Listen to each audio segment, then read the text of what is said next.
drift through the dark until time, skill, or luck brings you to Last Light's dock. Hold there! You can't just land and start unloading strangers. They're procedures, damn it! If what you've said is true, no one has anything to fear. If not, well, we'll soon find out. Now, form a line. I'll not ask again.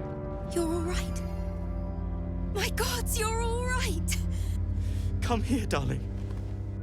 Hear that? Infernal engine for a heart. Lets me burn as hot as the hells. Seems to be running in overdrive since I left Avernus. 10 years is a long time to be trapped in the hells. 10 years without a kind word. A touch. When I look at you, I feel real again. Alive. Gods, I want to ride you till you see stars. Wait, no! I'm sorry. I shouldn't tease you, or myself.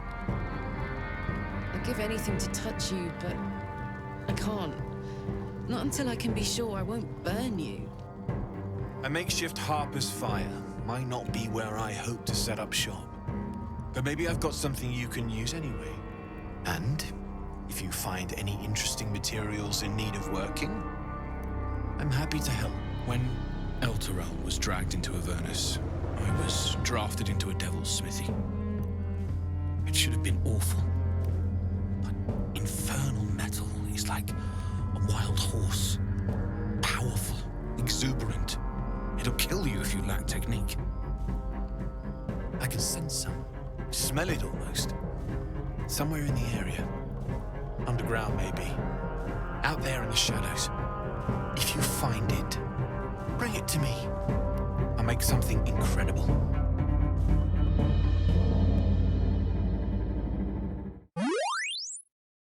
Hello friends, welcome back to my channel. My name's Cinderellimouse and today we're playing Baldur's Gate 3. Now confession, I actually recorded this yesterday and didn't hit record on the game footage, so I just had like 3 hours of me talking to the camera, and so I'm a little bit about having to do it again, but this should be a really exciting episode anyway if it records, because not only are we gonna woohoo Karlach, which I am so excited about because I've never done this until this playthrough, and so I'm kind of doing it for the first time with you guys. I have done a practice run to make sure it works, and I've also had to really jump through hoops to get this working. Let me know down in the comments, have you ever like woohooed Karlach in your playthroughs? Was it easy for you? Did you have to really kind of like work towards it? Because for some reason I find Karlach to be one of the much rarer romances to kind of like put itself forward to me, and by the time it kind of the opportunity comes up, I'm already like romancing other people at that point. So yeah, let me know, have you ever like fully romanced Karlach, like all 3 acts? Let me know down below. But I think it's really lovely and I'm excited to show it to you guys if you've never seen it before, so we'll be doing that sort of throughout the video. The other thing that I want to do is go to the quests, which I should pay more attention to. Look, I've got all these ones that are like complete that I just never tick off, but yeah, here, investigate the Selûnite resistance, investigate the Last Light Inn. So like back history of this, we found a stash of Selûnite relics in the abandoned potter's workshop. I'll show you that when we go past it so you know where to locate that if you're playing along, as well as a note suggesting there may be more at Last Light Inn. And then it also says we found the old notes of a Sharon Inquisitor. She had been investigating rumours of a clandestine Selûnite worship in the region and had been following a lead to an abandoned potter's workshop. Perhaps we should look for it. So this is kind of what we found on the way to Moonrise. Now we have, it looks like there was a burgeoning Selûnite resistance to Sharon control of the region 100 years ago. We should investigate further in the Last Light Inn. Now there are areas that we haven't explored yet. For example, where we dropped off the prisoners that we rescued in the last video, there was a door there and I was like, we'll go and have a look in that door next time, and this is what we're going to do. But there's also like a few different ways into this area, and I have a plan for how I'm approaching this situation. So I'm also mixing up the groups a little bit in this video. So Dirge's group is going to go in first. I'm going to get him to go and do this mission to fix Karlach's heart and get her that upgrade so that they can finally touch. I am so excited for her because she's so excited about it. So he's got Karlach, Will, and Shadowheart. I'm sorry, I woke up as well, and it's been hard, guys, because I recorded yesterday. I felt like it went great. I was so disappointed that it hadn't actually recorded, and then I was like, right, well, I'm gonna have to record again tomorrow, which is like today, recording today. And I woke up and I was sick, and I was like, oh no, why am I cursed this week? Also, neighbours are back banging around, so if you can hear them, I'm sorry. Again, they've got to do what they've got to do, so hopefully it's not going to be too intrusive, but yeah, like guys, pray for me basically. So yeah, Dirge, Karlach, Will, and Shadowheart, and I'm going to go ahead and actually, before we do, let's just quickly go and have a quick chat with Karlach. Maybe it'll bring us closer. Like, I feel like Scratch hasn't spoken to us for a while. Hey, you. Hi, let me get my headphones in. So, we're going to say, just as a bit of a precursor to what's to come, Karlach, I'd love to be able to touch you properly. Where would you start? I'd kiss you for as long as you'd let me. All night, and then some. God, we better find a way to cool me off soon. I'm not sure how much more of this I can take. So I feel like this is a perfect opportunity to go and see Damon. Like, Dirge would know that he's there at the Last Light Inn, and I feel like this is... night orchids? You know, we've done a lot of the important things, Well, and this feels like a... Isn't it enough that they're beautiful? They remind me of some place. A place I can't quite remember. But I think I was happy there, wherever it was. Sorry, I'm being silly. You're cute. Okay. See any movement out there? So Karlach asked Shadowheart why night orchids, because that's her favourite flower. And she says, well, isn't it enough that they're beautiful? They remind me of some place, a place I can't quite remember, but I think I was happy there wherever it was. Sorry, I'm being silly. And Karlach's like, haha, you're cute. I ship Karlach and Shadowheart. I did a little clip on Twitter, you might have seen it, regarding I kind of clipped together Baldur's Gate and Dragon Age and had this like Shadowheart reacting to Tash, and it's that scene where she goes, she sees Karlach for the first time and she's like, she looks like she could throw me over her shoulder and carry me to safety should the need arise. And dude, I don't know if you listen to their, like, the way they talk when the companions are like running around, they definitely sound a little bit flirty. So I think I ship Karlach and Shadowheart. I know traditionally people ship Lae'zel and Shadowheart with this kind of enemies to lovers thing, but I don't know, I think like the companions themselves, Karlach and Shadowheart, just I see it. I absolutely see it. I love that for them. Look at Harper Jonas still hanging out here. He's not doing great, but at least he's not shadow cursed. At least he survived. Okay, let's head over here then and go to see Damon. But before we do, there are actually a couple of things we need to do first, because if we go up here to the loft area, which I keep forgetting to do, there is... Wait, are they talking again? Dance. The true language of love. Oh my goodness, I hate when I miss them. Used to your new look yet, Will? I, for one, think you look smashing. You know, I think I am. It certainly didn't put off my dance partner. Dance, the true language of love. Like, that is Cordy. Do you remember Cordy is like very awkward dancing with him? I love, as well, like, I love Paladin Will. I think Paladin is so great for Will. But he is missing a lot of his attacks. I keep trying to, like, Divine Smite and he's missing. So in between episodes, I kind of went away and did a little bit of practice to kind of see if I could figure out and, like, look at the log to see why he keeps failing his attack rolls. He's not rolling at disadvantage or anything like that. It's just that he has really bad luck and he seems to keep rolling like 2s and 3s, so he's not meeting the armor class of the person he's attacking. So I don't know what to do about that other than to try and give him some kind of advantage. It's a shame as well because Minthara has Vow of Enmity that gives her advantage on all attack rolls, but that's specifically for paladins of vengeance, which Will isn't. So I don't really know. Defender of like, the people. Maybe I could get him like an item. I've been looking into it. This one here gives him advantage on attack rolls against Celestials, Fiends and Undead for 2 turns, so I'm going to have to try and remember to use that just to make sure his attacks are hitting. Anyway, together. into this loft area. So I'll kind of like go through this properly off camera because there's not very much that's... Shaddy, got a quick question about the best way to treat an infernal burn. Shaddy. Really? Hearty? Shadsy? Or maybe just the fringe? I have adapted her fringe. Shadowheart will do just fine, thanks. Love is making you fanciful. You might be right. It's so cute. I love the companion chatter. To be fair, I've been I had a strop about Dragon Age this week. I was trying to play with it, and every time I start to enjoy it, it does something that annoys me so much that I stop enjoying it. And so like I would say that in Veilguard I do actually quite like the companion chatter. I just think the timing of it is a bit off and it keeps like cutting itself off and things like that. But yeah, good things about Veilguard, the companion chatter's fun.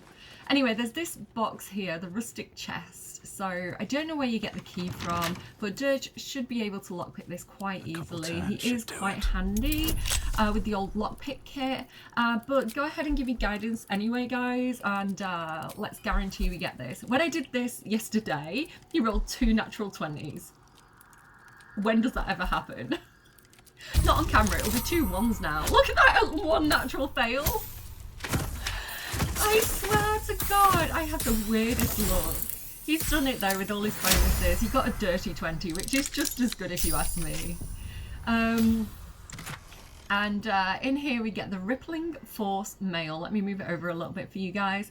Force Absorption. Gain Force Conduit when taking slashing, piercing or bludgeoning damage. So this is going to be quite good for melee fighters. And also it gives you disadvantage on stealth checks because it's heavy armor. I'm not too sure if we should put this on anybody. An armor class of 17 is pretty decent. If the entity takes damage while it has 5 or more turns remaining, it deals 1 to 4 force damage in a 6-meter radius. I was thinking maybe of giving it Will. I don't know. I'm going to send it to Will for now, and I'll kind of make a decision, but I'm pretty happy with all the armor that everybody's got so far. So I'm going to have Dirge jump down here. Hopefully you can do it without losing hit points. I think if I just move him around a little bit, I can normally get it. There we go. Do you see that? Oh, it's gone again. There. Okay, we can do it. Karlach, I know I say this every day, but I'm so glad you're here.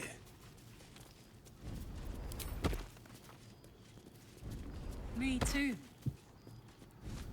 And seeing you've got someone to care about now, after 10 bloody years, what would you say? Good for you, mate.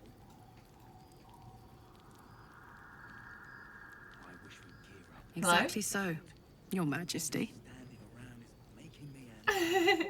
So if you missed that, Karlach, I know I say this every day, but I'm so glad you're here. Oh, look at them walking around together, Bex and Danis.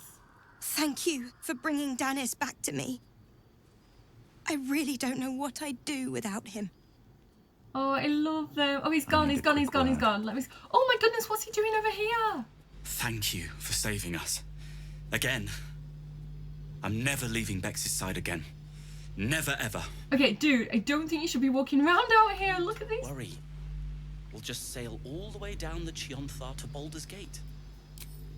Oh, you fool. I hope we get there. Together. Oh, I love Bex and Danis.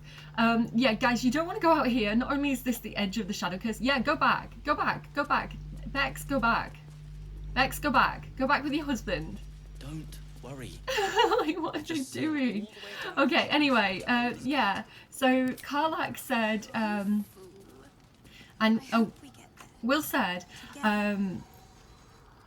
I know I say this every day, but I'm so glad you're here. And then Will is like, me too. And then, wait, hang on. No, Will says, Karlach, I know I say this every day, but I'm so glad you're still here. Karlach's like, me too. And then he says, and see, like, I love that. I love the enemies to romance thing that they have. Like, and I think that they make such good friends. And seeing you've got someone to care about now after 10 bloody years, what would you say? Good for you, mate. So again, Karlach hasn't touched anyone physically, like, you know, and meaningfully for 10 years. So she's a little bit pent up, guys. One thing I did want to do as well before we speak to Damon about the Infernal Iron and the Infernal Engine upgrade, I want to speak to this strange ox. Now, we met him at first at Emerald Grove, and he definitely seemed to be hiding something. I don't think he's an ox. So I'm going to use my potion of animal speaking, and we're going to check in with this guy again. It's good to do this with Dirge because he has a little bit extra. No. Incapable. Incapable? Of what? Not for you to know. Okay, so there's a few different things we can say here. We can be like, you're the ox I met at the Grove, you were very hungry then, I saved you all and now you have food. But I like this one. Oh, come on. Now you've piqued my curiosity. Okay, guidance me. Actually, I'm going to use Evil Splendor for this one, I think, which is one of Shadowheart's spells. It gives me advantage. I could also do Voice of the Circle with Karlach, and do you know what? Why not? Let's just go for it. I don't think we're going to do a lot of kind of dialogue in this one. We've got a few fights coming up, but yeah, I think that's good. So guidance me. Like, I know Shadowheart didn't, but you guys can. I think we've done it. Yeah, 12 plus 2. Yeah, easy peasy. Let's go. Tell me your secrets, Ox. Well, come close. Your mind to mine.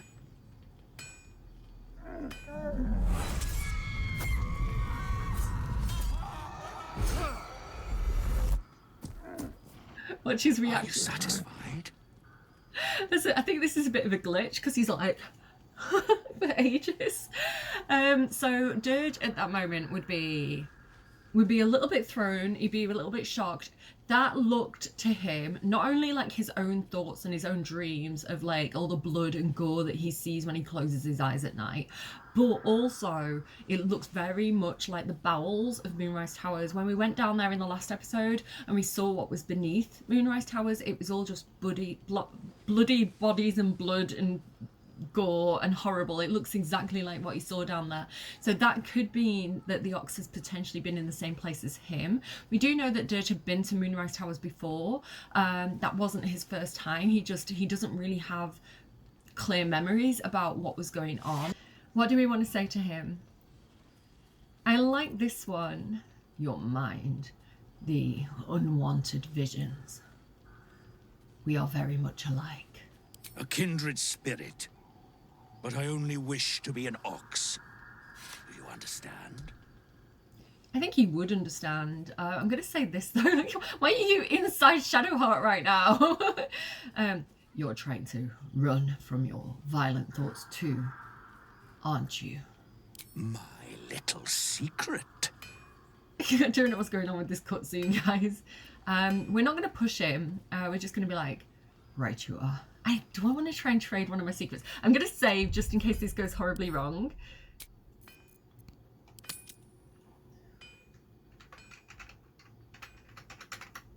Okay.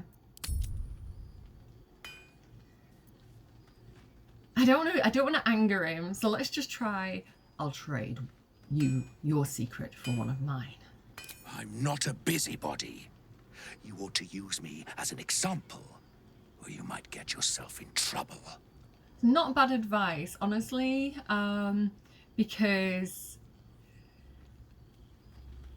obviously they've got a history of Moonrise Towers and they're dealing with a really dangerous situation. So being undercover is actually good advice from the Ox, especially if they're kind of similar in some way. He's going to be like, okay, I'll keep your secret, fine. I'll go. Good little hero. good little hero. I love the Ox. I think it's such a fun character. I don't really know exactly what's going on with him, but I know that there's a few theories. I think he might be kind of a little bit evil, like an evil wizard or something. I know what he kind of like turns into if you fight him. I have actually fought him here, kind of accidentally. Yeah, but I'm gonna let him keep his secret a little bit longer, I think. Damon, then. Karlach, I thought you'd be in the city by now. We were ambushed by cultists. Half of us were captured, the other half ran here. Off the anvil into the forge. We'll find them. Hopefully. Before you run off into the belly of the beast, there's something I need to tell you. Well, two things. Good news and bad news. His dialogue's a little bit outdated there. Like, clearly he's not, like, listening to the rumours of Last Lighting, because we already saved everybody. We found them and saved them, so that should be a bit more updated, I think. But Deja's going to say here, because he's asked, also I ship Damon and Karlach, which actually I found out this week that if you play as Karlach, as like the origin character, like if you play as her, that she has a cutscene where she's kind of like on the beach near the beginning and she's like fantasizing about like people that she could potentially be with, and one of them is Damon. I don't know, I've never seen it for myself, but I got really excited when I kind of read that, because I was like, I actually have always shipped the two of them, and it's like a shame you can't like do, maybe you can develop the romance between them. Let me know in the comments if you've ever played as like Karlach Origin. Can you kind of rizz up Damon a little bit more and have like a date with him or anything? Because I would love to do that if we can. Anyway, which do you want to hear first, Karlach? The good news, obviously.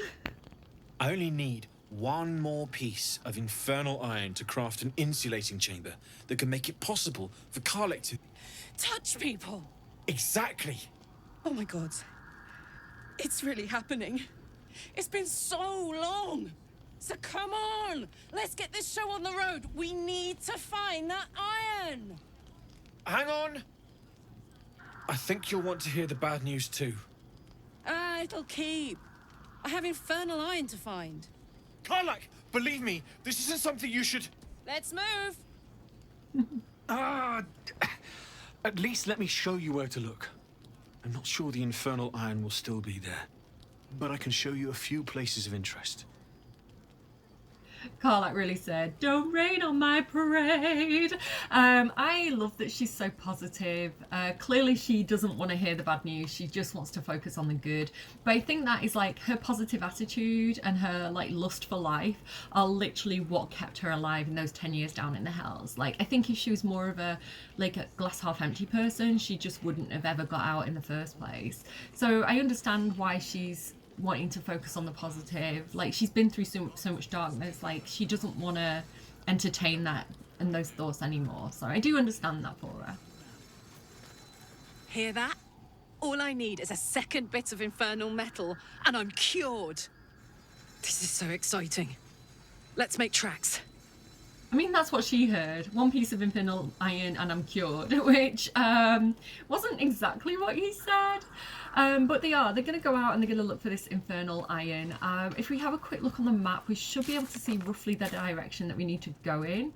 Let's come out here. It looks like it's here. Find more infernal iron. So we do need to go... We can't go directly across the water, but we can go around where we've already been and kind of go across that way. So yeah, they're gonna head out. 2 steps in and you're likely to become... Let's go, everybody. There is the risky ring. I can't remember who sells it. It's somebody here in Act 2. I remember seeing it. I wonder if it's someone at Moonrise Towers. The risky ring, I'm just thinking about Will, which gives you, I think it gives you advantage on attack rolls and disadvantage on saving throws. We could potentially use that for Will. I don't know. I need to have a think about it. But if you do have thoughts, let me know what like down below. Yeah, anyway, this team are heading back out into the darkness to look for this infernal metal. And just again, like, just a reminder, we did actually have quite a few pieces of infernal metal from Act 1. We used them to make a lot of the hellish Helldusk armor, but I knew that there was more like metal to find, and I kind of wanted to show you this quest rather than just use what we already have. So if anyone's kind of wondering about that, that's kind of the situation. Okay, so as that team are heading out into the darkness, Cordia's team is also going to be hanging around at the Last Light Inn, and oh, I did it wrong. Oh no! Oh no! Go back to camp. Go back to camp. Mistakes were made. I have to do it via the waypoints, otherwise everybody leaves camp, which means Minthara's also left camp. Minthara, no! Where is she? Is she at Moonrise Towers? Oh no, she's at Last Light Inn, that's good. I'm not taking Minthara out today as well, guys, because she's... like, I love her and I can't wait to actually start playing with her, but she's... oh no, there's a beep beep truck going past. Just ignore background noise, guys. Minthara, I love her and I can't wait to play with her and actually take her out on missions. It'll probably be in the next episode that we take Minthara out, but I didn't feel like it was quite appropriate for her to be like running around Last Light Inn yet. She was technically their enemy, so I don't know if she'd be very welcome at Last Light Inn, but when we were exploring more of the Shadow Curse lands, like, I'll use Minthara more there.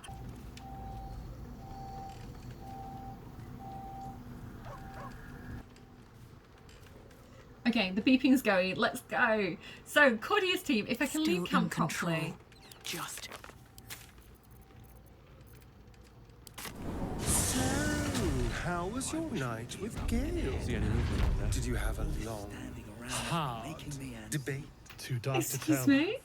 Oh, ignore him. Starion envies the depth of our bond because he's of a shallower inclination. I wish it'd give you a second and not just leap straight into dialogue. So, how was your night with Gale? Did you have a long, hard debate? Ignoring Astarion envies the depth of our bond because he was of a shallower inclination. I mean, that's all he knows, to be fair. He doesn't know anything other than a shallow inclination. So, yeah, I've got Cordia, Gale, Astarion and Lae'zel, so hopefully we'll get a little bit more dialogue with them as we kind of like run around.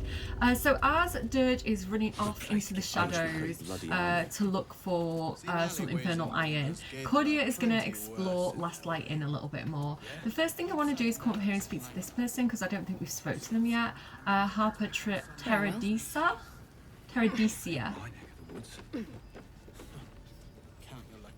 From up here, you can almost pretend Isabel's light is the sun. So yeah, Isabel, I'm not going speaking to Isabel yet, so some of you may be kind of wondering about that. One reason is because Dirge was tasked to kill her. The little Scleritus Fae said that like, you need to kill the cleric Isabel, and he's trying to resist his dark nature, so he would have been like, he's basically just avoiding her. He's like, I'm not doing that. And so you can see kind of where she is, like with this little glow over here. I think this is kind of where she's positioned. And then Cordia as well has just been busy. She's been like, oh no, Roland, and like, oh, we have to save everybody. So she's just not had time. But we're okay because we did get like the little pixie out in the lantern, which gave us pixie blessing. So you don't need like Isabel's blessing to be able to do the darkness. And if you do speak to Isabel, something dramatic happens. So I wanted to save that, and you'll understand why when we actually go and speak to her. So while they were up there, Cordia did notice this little house off in the shadows, and she's like, I'm just going to go and check in there because maybe that's going to tell us more about the Selûnite resistance. Maybe, you know, somebody might be trapped in there. I think it's good to go and check this place out. So there's a little note: turn back at once. Up ahead, the shadow curse hangs thick, its dark tendrils curling, snuffing out all light and life. Even those with oil-smeared torches are not safe. Turn back now. So if we go in here, the shadow curse does get really, really dark around this house. For some reason, Let's just run over here. There's like a cute little bench here. You can have a quick romantic moment staring into the darkness, staring into the void if you're romancing Shadowheart. What's that? That is treasure that you should probably dig up. And there's also this like statue here. Now I don't know who this is meant to be a statue of. I know that they are like Selûnites, right? So Selûna worshippers. That doesn't look like Selûna to me. She kind of looks like a harvest goddess. I'm wondering if it's like, I don't know all the goddesses. I'm wondering if it's like Maliki? Is she like a harvest goddess? If anyone kind of knows who this is meant to represent, do let me know. It could just be the person who owned the house, to be fair. Ooh, holy water, Astarion! How exciting! And then, yeah, let's go in here and check out this place. It's very, very dark in here. I'm going to warn you now, it's not going to make great footage for you guys, but again, it's part of the aura of the place, right? It's part of the building of the environment and the fear. Like, look, even the fire won't stay lit. Like, it's meant to be dark. It's meant to show you that this is like, there's something wrong with this place, you know? It's not meant to feel safe and easy to navigate. A little bit like, do you remember, I know I didn't really like the last season of Game of Thrones, right? But do you remember when everybody was complaining about it being so dark and like you can't see what's happening? I was like, I feel like that's kind of the point, right? Because it gives an effect on the viewer, and I think that was kind of intentional. Anyway, so we've got this here. What does this say actually? Sorry, the puppy's barking now next door. He was barking yesterday when I was doing the dirge voice because I think he was like, who's that? I don't recognise that person. And I was like, it's me, it's just me doing a voice. Hymns for the Gone. A book of prayers to Kalemvor, the judge of the dead. When we get the update, patch 8, I do intend to play as like a cleric of the death domain, and I'm going to make my cleric from one of my D&D campaigns who's like a cleric of Kalemvor. I think that'll be quite fun. A book of prayers to Kalemvor, judge of the dead. Someone has anointed it with the following. These are a little saccharine in places, but one or two have genuine merit as something more than religious dog rule. Something that actually evokes the complicated feelings of loss and hope for the departed, their well-being, their eternal preservation in some paradise. Okay. I will take this close because the refugees, the tieflings, will possibly be able to make use of those. Yeah, that torch just went out. Look at how dark it is. And I've got dark vision, guys. Being a drow, like, if I was like a human, like, let's look at Gale. Like, look how dark it is then. You can't see anything.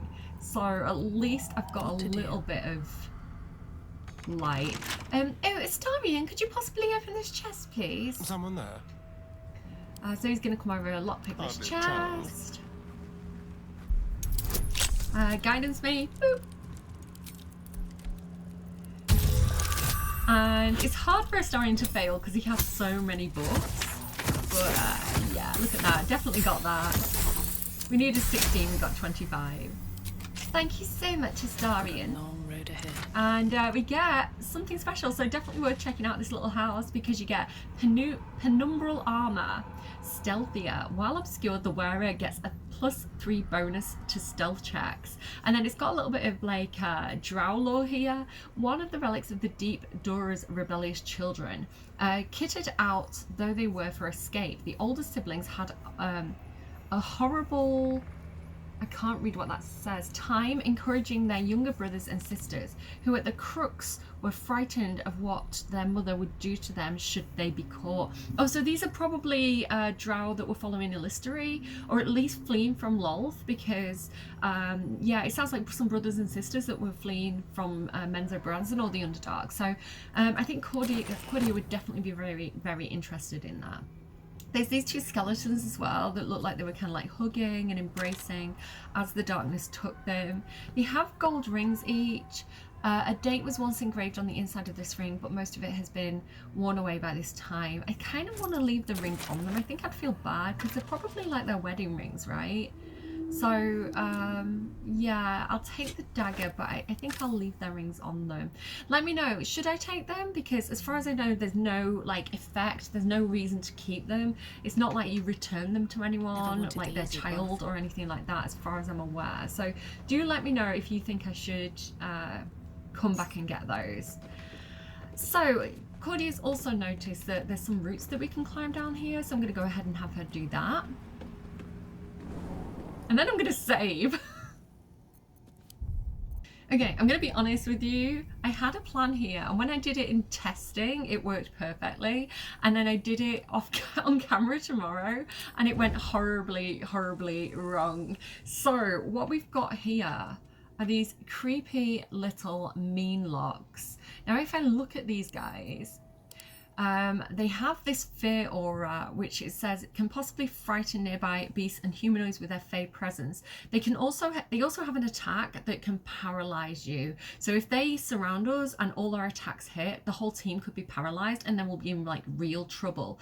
But the thing with them is they also have light sensitivity. Now this doesn't mean that they're like prone to light damage, as far as I'm aware. They don't have like a resistance nor a like a vulnerability to it, but they have a sensitivity to light. You also find this sometimes with like if you're playing as like a drow or a vampire in D&D, like you can sometimes have this condition. But it says while in bright light, this creature has disadvantage on attack rolls and perception checks that rely on sight. So what we're going to do is actually light up where we are. I'm actually going to disengage everybody. I'm going to get a candle and just make sure that we're in bright light. So I'm going to drop that, and I'm going to put it right in the middle of everybody, and I'm going to light it up. Here we go. I'm also going to get my dear little spider out of here because I don't want him getting hurt, so I'm just going to have to pull him back a little bit like that. So yeah, so wait, is that not lighting? I thought that would light. There you go, it's lit up. So can you see on my cursor now, if I move it around, you have places like this where it's like half sun, half dark. So that's kind of like half light. And then you have places that are like really dark sometimes. But this now around this candle is like fully lit up. So that means that they're going to have disadvantage on us if we're around there. So I'm going to leave the team there. And then my original plan here was, because can you see this looks like water? Can you see here? It looks like a flow of water. So because Cordia has all that electric stuff, and she has the boots that when she stands in water, they create like an electrified surface. My original plan was to use this, but if you actually hover over it, if that was water, it would kind of tell you with the cursor. It's not actually water, so it's a bit of a shame because that would have been a really cool effect. But I'm going to go ahead and stand in this anyway, just to make sure that I'm not in their sight. And then you can see there's actually 1, 2, 3, 4 lined up here pretty much perfectly for my lightning attack. I'm going to go ahead and level 4 lightning bolt. I'm going to get, if I can, all 4 of these. Can you see that one? Is it behind my head? You see how I'm getting all of them. But the good news is this is definitely Selûnite. So we found more evidence of this Selûnite resistance here. Okay, hopefully I'm not going to damage anything important back here. Let me try and get it so you can see what's happening. And go. Oh, this is because she has elemental affinity resistance to lightning damage. It uses my sorcery points. I don't need it. I already have lightning resistance, so I don't need the double. Do not react. Okay, we did a decent amount of damage and we've surprised them. Perfect. That means we get a whole round on them. And it just means that Cordia didn't get attacked as well, which is perfect. Because she did roll really, really low on initiative. Stay with light. If you can. Thank you, Gale. So Gale gave us some advice. The sight works best in darkness. Stay in the light if you can. Well, I do have light spells, which is perfect, but I can also run back to this candle here after letting off my second attack. Now, to tell you what went horribly, horribly wrong when I actually did this yesterday, when my recording failed, I moved forward with Cordia, but I hadn't ungrouped everybody, and I didn't realise. So I was lining up my lightning attack, and I hadn't realised that the rest of the companions had all gone in front of me. So when I let off my lightning attack, I had a pop-up saying like, do you want Gale to cast Arcane Ward to protect everybody? I was like, oh, yes, yes, yes. So I damaged all my companions by accident because they stupidly walked in front of me. Anyway, what I'm going to do now is use my Metamagic Quicken spell because I'm a sorcerer to access my sorcery points and do a big attack as a bonus action. So I'm going to go level 3 spell slot this time and do the same thing again with my lightning bolt and once again hit all 3. So this one's got 9 hit points, 18 hit points, 15 hit points and 15. I reckon I can probably take some of these out with my second attack. I don't need that. There you go. So Cordia with those 2 attacks, this is like when sorcerers and wizards really get like very strong at this stage. We've taken all 4 mean locks out without them even getting an opportunity to attack us. So I can't speak today, it's because I'm a bit poorly. I'm going to get Cordia back over here into the light to keep her safe. Before me. And we'll get everybody else involved. Let's see what these guys can do. So I think next up, I want to use Gale. It shall be done. I'm going to take him up here. Because while we've taken those 4 out, there's a group of 3 more over here that I think Gale should probably try and deal with. So I'm going to be really careful to sneak and get as close as I can without alerting them to my presence. I don't know if that's going to be close enough. Again, I'm going to go with a really high level spell slot because this is the only fight that these guys are doing today. And I'm going to use Ice Storm. And I'm not close enough, unfortunately. So I think what I need to do next is very, very quietly and sneakily jump forward and try that again. So again, I'm going to try and level 4. Did I say level 6? Level 4. I got a first in classical Latin, but I always get 4 and 6 confused. There we go. So can you see I'm getting all 3 with this attack? Now, it does create a nice surface, which can make things slip. Unfortunately, these guys can teleport, so that doesn't make a difference. I'm just trying to damage them at this point. And Gale has a lot of buffs with cold damage, so fingers crossed this works. Okay, so he hasn't taken a huge amount of damage off them, but they are encrusted with frost. Chilled, yeah, encrusted with frost and chilled. So if I examine this guy, that means that the affected entity is vulnerable to cold damage and resistant to fire damage. So I need to remember to do cold spells using Gale with this. And the affected entity now, when there are 7 or more turns remaining, the entity must succeed a constitution saving throw or take 1 to 4 cold damage and become frozen. If they become frozen, the affected entity is utterly enameled in ice and incapacitated. So these are really cool attacks that Gale can do. Now I could try and get Gale out of there. Oh my goodness, he actually has another attack to do. Oh my goodness, okay, that's great because they were surprised, so he can go again. Okay, so I'm going to go level 3 this time. And I think I'm going to go in with, see, they're not vulnerable to fireball anymore, but I could ice knife them. This one in particular, I think, is particularly vulnerable. So let's see if we can take him out.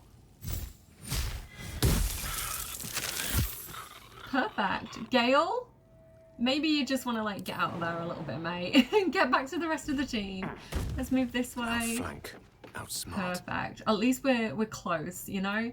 Okay, I don't want to end task, like end turn, because I want to get everybody else involved. So the next person that should probably jump in on this is probably Lae'zel, and I reckon I can get quite close. My plan is... Oh no, don't go into the eye line. I don't want to get seen.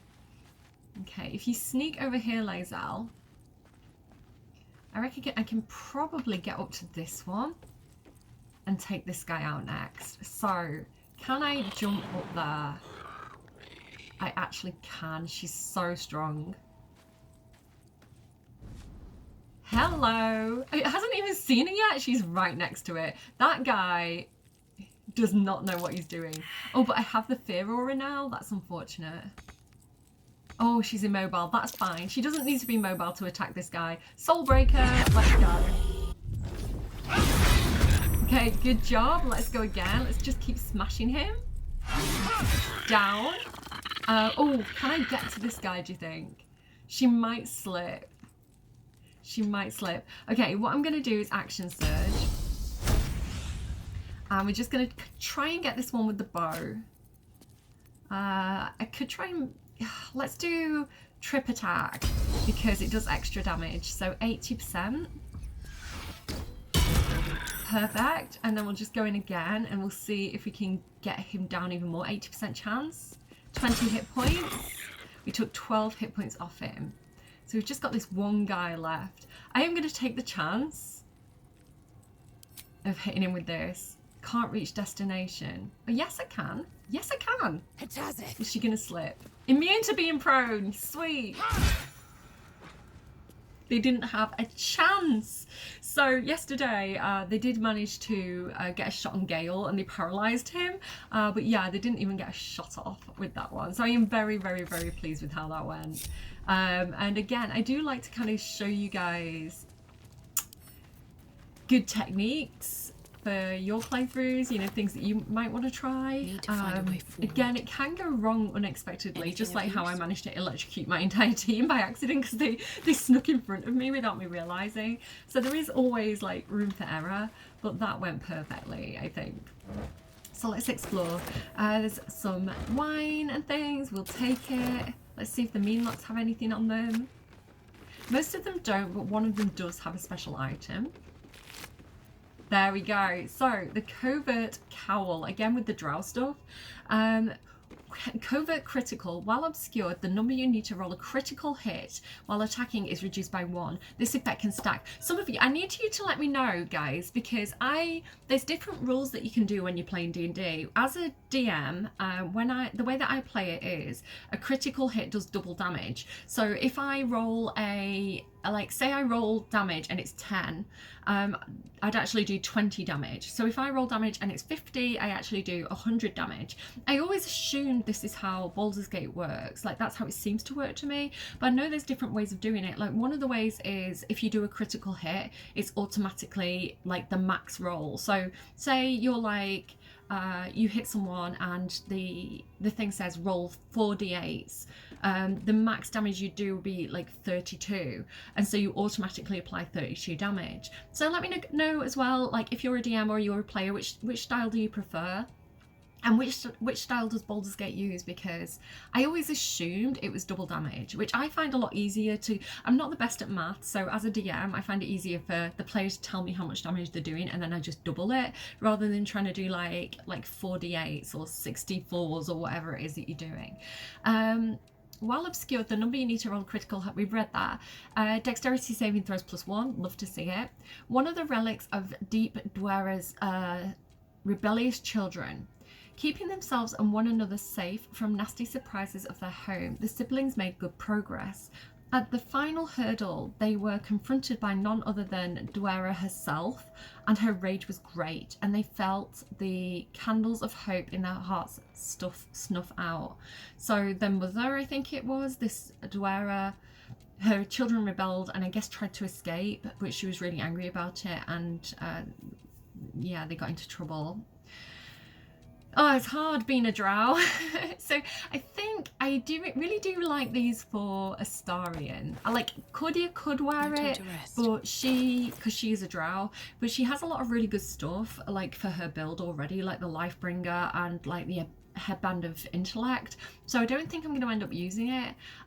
We also have this as well. Let me send that over to Astarion for a second, because Astarion is like my sneaky little guy, right? And I like to dress him up as a drow because, you know, it's kind of like he's disguising his vampirism because he's so pale and elfy. He can kind of pass as a drow. But I'm out of breath because I'm poorly. But he already has on this kind of like drow armor, which I think suits him super well. I think he looks so stylish in it. So he's got the shadow of Menzo Branson that gives him shrouded in shadow. But I think I like this I could swap this out, but I think I like it for Minthara, because Minthara can hit really hard. She's actually the hardest hitter in my last campaign. So I think having that additional reduction of the number you need to roll for the critical hit on Minthara with all her paladin attacks is going to be very, very useful. So I think I'll send that to her. And then he already has this, like, I think this is like modded armor, the drow leather armor, which gives him advantage on stealth checks, and I think that is slightly stronger than the +3 to stealth checks. So I think what I'm going to do is also send the penumbral armor over to Minthara, because I think that's better than what she already has. I would love to find more of this set. Let me know if I'm missing anything. Nice and easy. So yeah, we have this big old statue of Selûne here. We can recognise, you know, the eyes with the tears around it from like the Goblin Camp and the Temple under the Goblin Camp and all these places where we've already seen Selûnite imagery, so we would know that this was the right place. Cordia, that's Astarion.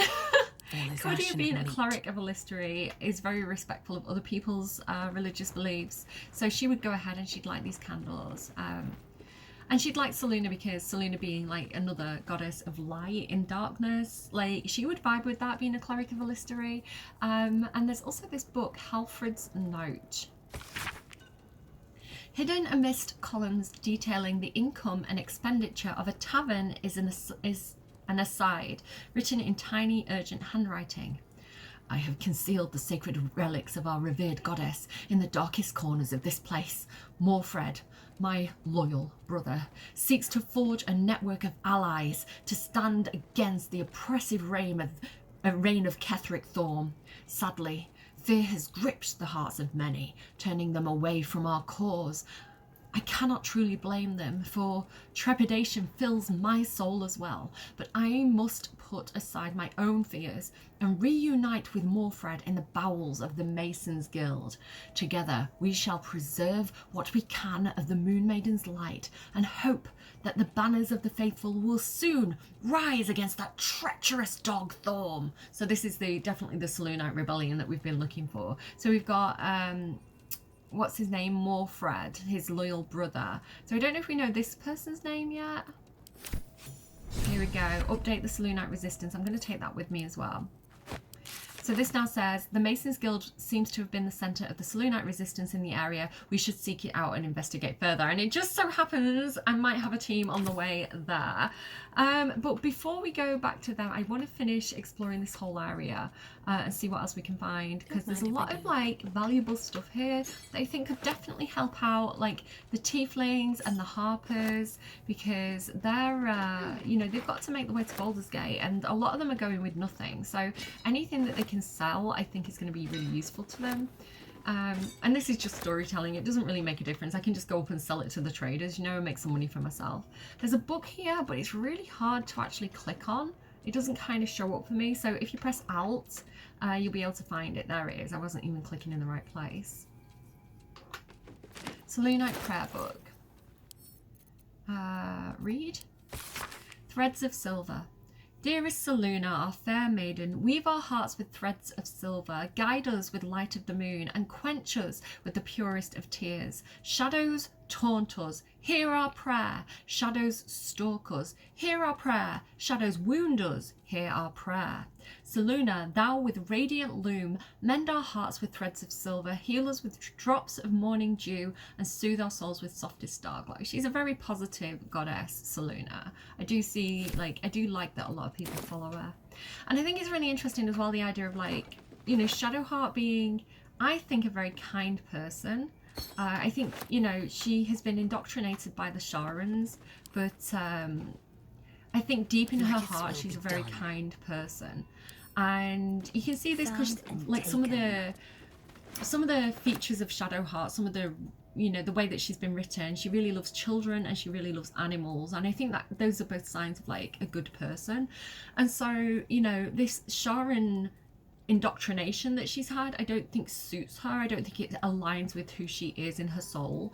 And so I think showing her in an alternative, at least I think this will be what Cordia is thinking. Everything is clear. Like, while she respects anyone's choice of, like, their personal choice for which god they follow, you know, I think that she would definitely try and guide people gently towards more positive leaning deities. So yeah, fire wine. Grab it, Lae'zel. Will be The done. more fire wine, the merrier. This'll do. Oh, she's going to be encumbered now. Oops.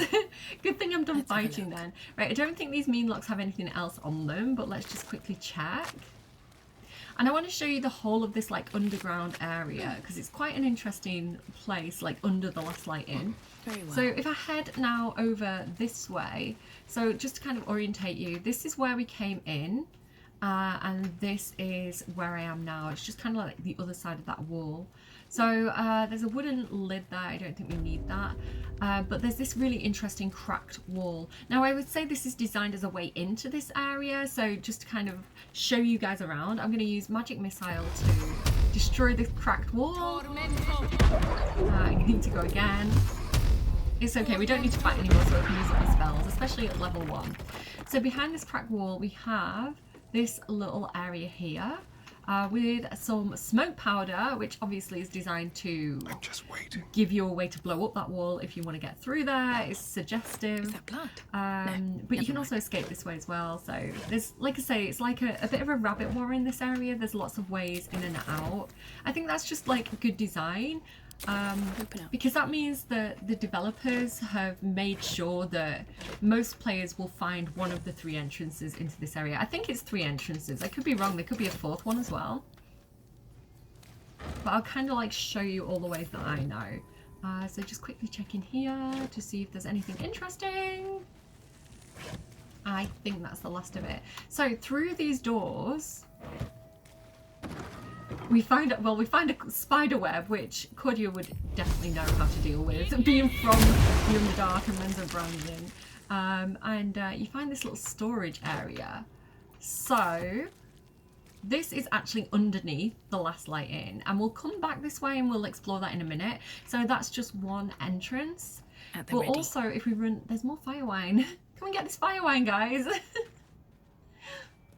Gale, could you pick up this fire wine? One with the weave. Pick up.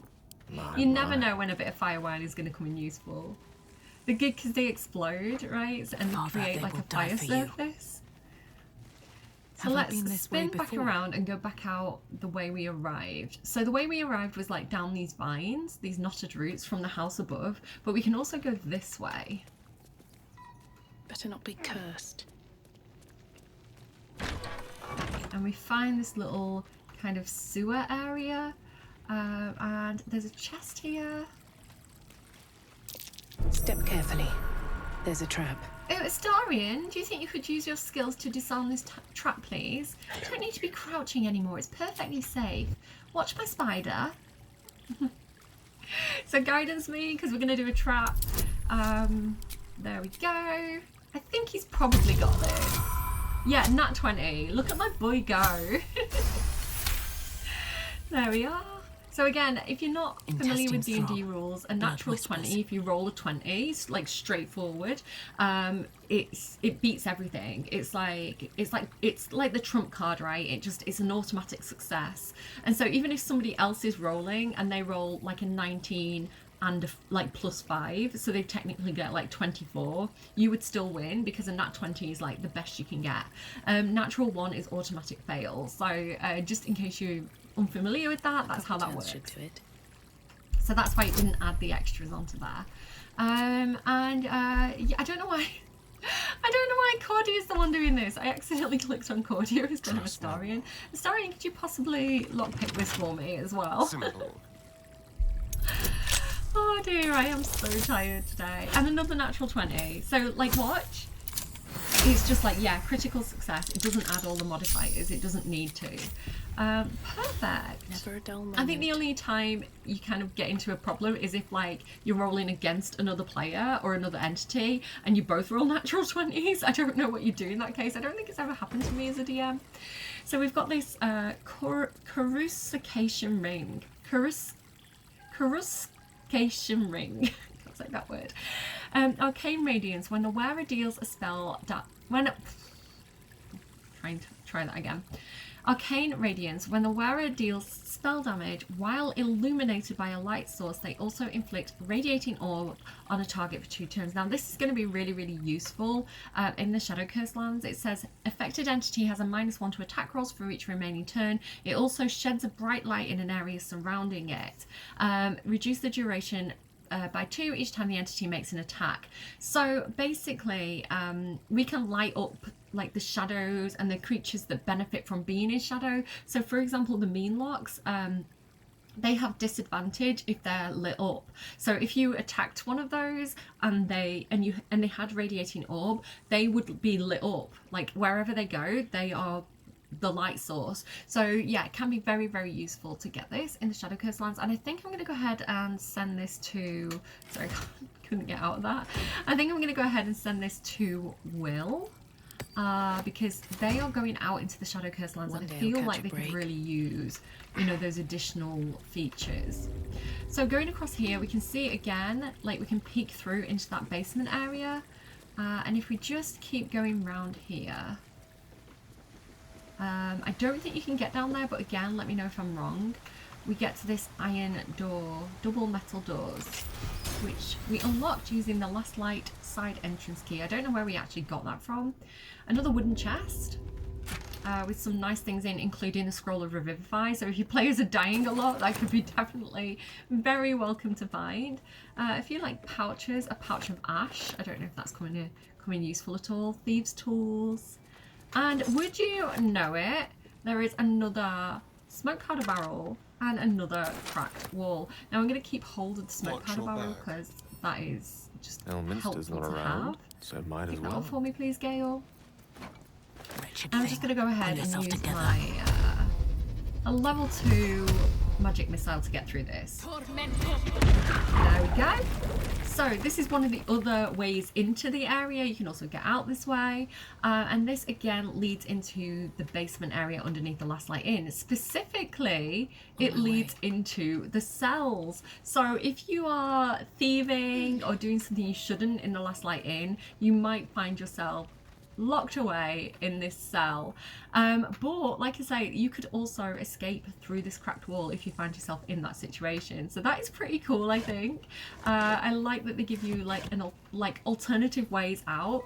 Also what you can do, because like I'll check this in editing, but as far as I'm aware, nobody ever comes down here.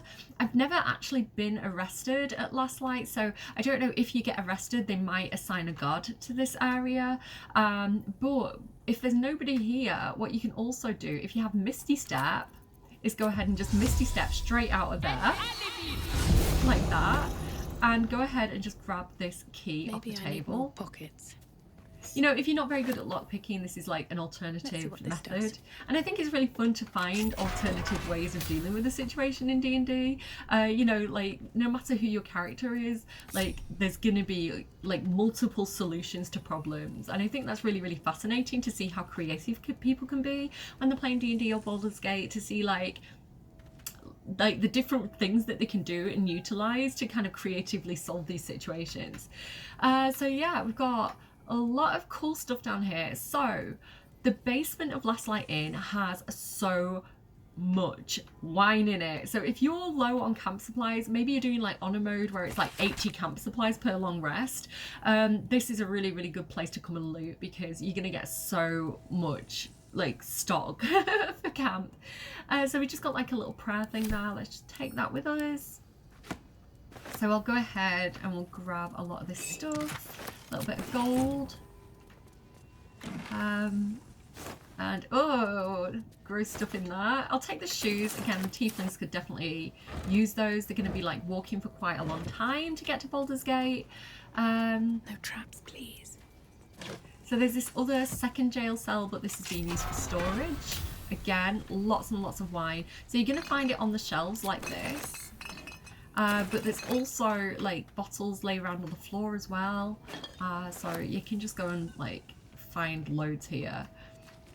I'm trying to think of things to say while we're looting this place. I really like in my campaigns I've been using like different types of Baldur's Gate wine for my players, and I've decided that Hairpack is like a really common basic wine. Oh, watch out for these large bottles as well, because they're not actually camp supplies, they're just weight in your inventory, so I always leave those.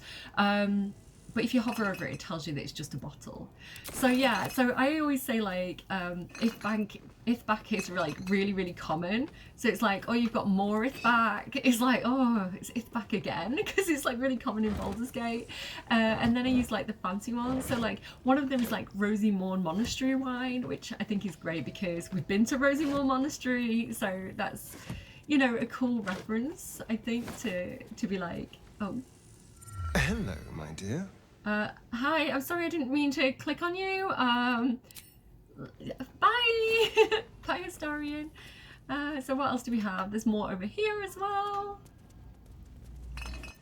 Go. And you can just go through and grab all this. Yeah, so you can just go around and loot all this. I could do this off camera, but it won't take too long, so just bear with me. Or skip ahead for a second as well if you're like, oh, this is just looting, it's boring.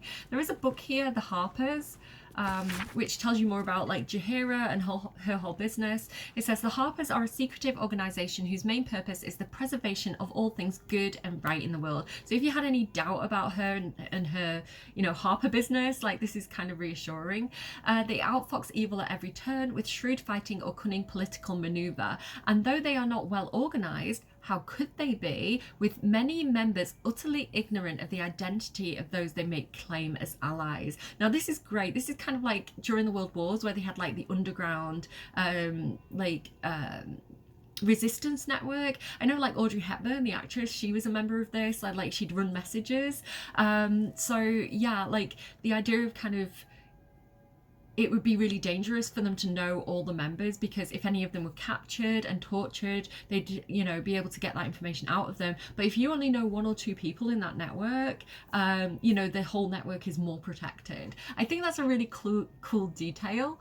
One Harper agent deployed correctly in a conflict often achieves the same results as a loosed army. So yeah, I love that. I love the idea of them just being like really effective and like clever and slippery. And I know the Harpers are from like older games as well. Like if you play like the original Baldur's Gates, I believe that, well, Jaheira is a reoccurring character. But you know, you encounter the Harpers. They kind of like save the day. I believe, I haven't played them yet. I very briefly played the original Baldur's Gate. I got it at Christmas for like £3 and I really like it so far. So I dabbled with it just to kind of see the vibe, and I think I definitely want to play it like for you guys or with you guys. So my plan currently is, when I get a little bit of time, I really want to play the original Baldur's Gate game on Twitch, and so I'll live stream it on Twitch and then I'll put the recording back up here on YouTube. I may or may not edit that, it depends how much time I get, but watch out for that if you're curious about, like, because if you're like me, that might be worth a look. And you come into certain games at this point, like never having played, like I haven't played Divinity Original Sin, I haven't played like any of the original Baldur's Gate games or D&D games. So if you're coming to it at Baldur's Gate like me, and you're like, I want more of this, I want to see what the older games are like, that is the plan. Rosy Morn Fire Wine, there you go, from Rosy Morn Monastery. I love it. Like the monks were out there making wine. Amazing. Just a nice bit of lore. I like it. I like it for the world building aspect of that. Let's go and dig up this dirt mound. And we're nearly done in this area. If you're a bit bored of this, we'll be moving on to Dirge in a second. So yeah, some nice alchemy supplies, a little bit of gold there. And then, so back here, let me show you kind of, let me orientate you. So you come in here, and outside that door is the dockyard. We'll leave that way so you can see. And then in here, so you've got the cell door to the right here with the wall that you can bust through there. And then you've also got over here this storage area, and this is kind of like where we first came through that wall after fighting the mean logs. So there's multiple ways into this area, which I think is really cool. But we're just going to go ahead and leave now, and I'll show you where this door takes you to. So we could have come in this way basically and gone through those two walls to get into that mean lock area. I think the game really wants you to find that because it's kind of like more building. Trinkets and doodahs. And it's got the mission attached to it. So here we go. This is like underneath the Lost Lighting, and this is where we showed up in the boat after getting the prisoners out, and the guy did like the checks to make sure they weren't infected. That's kind of where that is. And then the door is just kind of back here down these steps. And you're welcome to go and like, the spider's still hiding? How do you not see this spider? Hiding successful. So yeah, you can just go down there, like they won't stop you. You can just go straight in. If they trust you, right? If Jaheira has let you in. So I'm gonna send Cordia back to camp. I think their job here is done. So the quest did say go to the Mason Guild, and it just so happens that the Mason Guild is where Dirge is heading to, because that is where we're gonna find the Infernal Iron that will fix Karlach's heart. So I'm gonna go back here to this waypoint, and we'll catch back up with like what this team is up to. Need to find a way forward. So tired and so poorly. You can probably really hear it in my voice. I want to be like entertaining and charismatic and vivacious, and I'm just like, and then we're gonna do this, and then we're gonna do that, and I don't think it makes for the best video. So thank you so much to those of you who are watching me. I really appreciate that you're like, there's a lot of places where you could spend your time, and you're choosing to spend them with me and like this amazing game. And I really appreciate those of you who do watch my videos, and you know, especially those of you who are like watching the whole series and watching the whole of every video and like liking, and who are subscribed and who are commenting. I appreciate you all so much. It's really cool. It's really cool that I get to be able to do this, you know. So I think we have already been around here. I think last time I walked past this place, I kind of went straight past because I wasn't too sure what the deal was with it. I didn't really know how to remove this continual flame spell, but since then I kind of want to do it because I want to show you everything there is to show you. So I'm going to get my Speak with the Dead necklace out.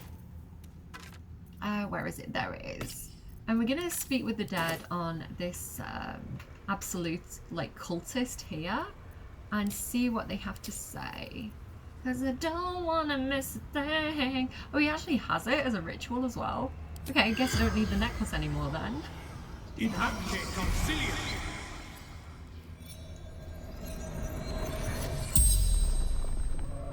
The corpse regards you lifelessly. One good thing is I couldn't get my wig on properly yesterday, and it kept on slipping, so I was like messing with my hair constantly, and it's being much better behaved now. So swings and roundabouts, I guess. Okay, so how can I extinguish the torch flames? Destroy torches. So we just smashed them basically. Who were you in life? True soul of the Absolute. Corliss my name. I feel like I recognise the name Corliss. I feel like we've come across that name before. So if any of you know what's going on with Corliss, and I don't remember to figure it out in editing, let me know in the comments, because I feel like, is she like close to Thorn? Is she like part of the Inner Sanctum, Inner Circle? Let's ask her more questions. Like, I just wonder if like we'd done this first before going to Moonrise Towers, would there have been like extra dialogue with like Zarel or something like that? Maybe she was also missing like Balthazar. What is your profession? Wizard. General Thorn's favored. Where have I seen that name? I'm sure I've seen her name before. How did you end up here? Trapped shadow mastiffs. Repels them with flame. Oh, I hope that... I really like the idea of having a shadow mastiff for Dirge. So Hear that? The lights might fend them off, but those mastiffs are still lurking about. Bit creepy. I actually got Karlach's reaction there, so I'll try and get that in editing as well and stick that in there so you can see what Karlach says about that. If I do, it'll be here. Dogs in the distance. Just outside the light, for now. Sounds like the Mastiffs are still here, beyond the light. And if I don't, then I just look stupid.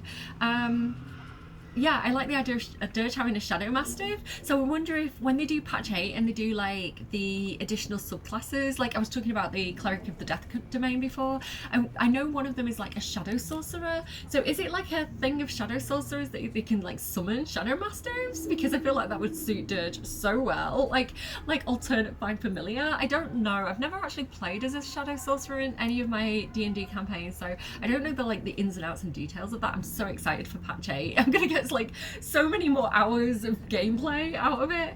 Okay, hang on. How did you die?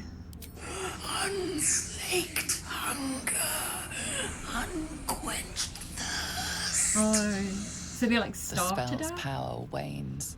You can ask no more questions. Yeah, they starved to death because they got trapped by the Shadow Mastiffs, I guess. They couldn't leave the area. Okay. Because I am team all the things and I want to show you everything that I possibly can in my perfect playthrough, like where possible, because obviously some things will veto other things, and I can get around some of that, but some of it wouldn't make sense to do so. So because I'm team all the things, I'm going to go ahead and destroy these lights that are keeping us safe. We'll take care of those Shadow Mastiffs. So again, if you're particularly uncomfortable with animals getting hurt, they are kind of like dogs, but they're not actual dogs, right? They're kind of like evil possessed spirit dogs. So, but again, if you want to skip this bit, I do understand why. But yeah, let's see how we do in this situation, guys. Pray for me. Actually, do you know what? Let me save. Yeah, you never know. Like when I did this on camera yesterday, but my recording failed. Will ran away. He got really frightened and just ran off. So hopefully that doesn't happen today.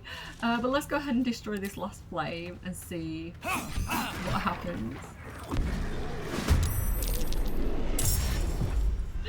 Okay, one got the jump on us. Oh, we forgot to put his ring on. I was going to put that ring on him. I can't do it now because it'll take up his action. Okay. So, that one's taking its go. So I think I'm going to go for this one because it's getting its turn after Dirge and Will. That one doesn't get its turn until, like, the next round. So this one's more of a threat, basically. What I think I'm going to do... Wait, hang on. What's it classed as? So it's a monstrosity. And what did I say he got good stuff with? Celestials, Fiends and Undead, so it's not going to help with these. I can get Divine Favour and more Radiant damage. Let's go ahead and do that, because I feel like these guys are not going to like Radiant damage. No, they haven't got any resistances or anything like that, so... But the extra damage is extra damage, so I'm sure it'll be fine. And then I'm gonna level 2 Divine Smite, because this does a ton of damage. This is one of the best attacks in the game when it hits. But guys, like, I don't know, guidance me, because like, look at him, I love this attack. Look at how cool he looks. It's like, by the power of Grayskull. Yeah, he tends to miss a lot. I can't do that action. What did he do? Oh, that was cool. Okay, pray for me. 65% chance of hitting. Let's go. He hits! Huzzah! That looked like that said 154 damage, but that cannot be possible. 15 radiant damage, 14 radiant damage, 4 fire damage, and 12 slashing damage. That is really different. Like, that's really decent. So, where are we? Like, it hit? Where does it actually say? The attack roll was 12. Plus 3, so at least but it's just a normal attack. He's not rolling at disadvantage or anything like that. There's no reason why, like, he's getting the proficiency bonus because it's his packed weapon, so he hasn't got very good strength, but because his sword is his packed weapon, it's using charisma, I think, as his modifier there. So yeah, there's nothing that I'm doing like wrong as far as I can tell. If any of you guys are really good at calculating this stuff and you can see what I'm doing wrong, because he misses a lot, he's kind of basically like Shadowheart in like Act 1. But that was decent. It's got 9 hit points left. So he hasn't got his bonus action to do Quick Spell Finger. That's okay. I also can't move because I'll get an attack of opportunity off both of them. So I'm just going to have to stand his ground. What now? Okay, Dirge in that case. Dirgy. What is the best thing for you to do right now? He's got Sneak Attack. This guy only has 9 hit points remaining. So what I could try and do is only going to reduce it down to... That only does up to 8 damage, so that's like 1 short. I think the best thing to do is just try and take one of them out. So I'm going to try and Sneak Attack this one. There we go. So one of them is down. And Dirge is invisible, which is cool. And we've also got this shadow cloaked ring. So it's definitely worth doing this to get this ring. So it says, the wearer's weapon and unarmed attacks deal an additional 1d4 damage against lightly or heavily obscured creatures and creatures made of shadow. Isn't that useful in the Shadow Curse lands? I'm going to go ahead and give that to Shadowheart, I think. And then Dirge, I guess, just move over here and hopefully we can get like a sneak attack. Another step forward. Okay, so they're going to get a go on us now. It's going to be these 2 Shadow Mastiffs. Let's see what they do. Okay, it went invisible. Oh, it got Karlach. She's okay though. She's saved against his attack. She is not frightened. She's threatened but not frightened, so she's okay. All right, the next one to go is this one here. So this is the biggest threat. But I'm playing with Shadowheart, guys, so I'm going to go here. And then I do have Sunbeam, so let's make sure I don't get Karlach and get all 3 of them at once. Let's go.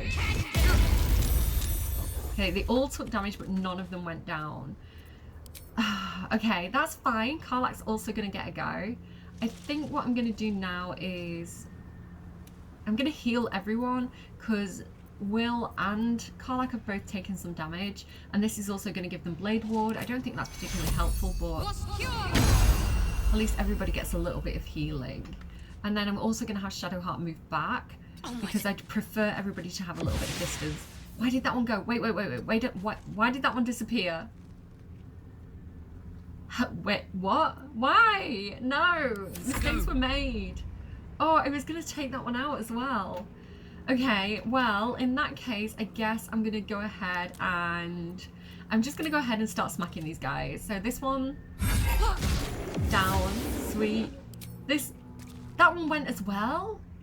No! Wait, I know what to do. If I use Shockwave and I jump, I think if I damage them, they'll become visible. She's smart, guys. She has a brain cell today. Okay, let's try and get this guy. 2 hit points. She missed, but I've got tenacity. It's down. And then I'm going to action surge. And we're going to go for this guy as well. I am quite pleased with how I handled that fight. That went pretty well, I think. And now I can put on the rings on Shadowheart and Will. So Shadowheart has this one, which says that it does good stuff. I'm gonna replace Mage's Friend for now, I think.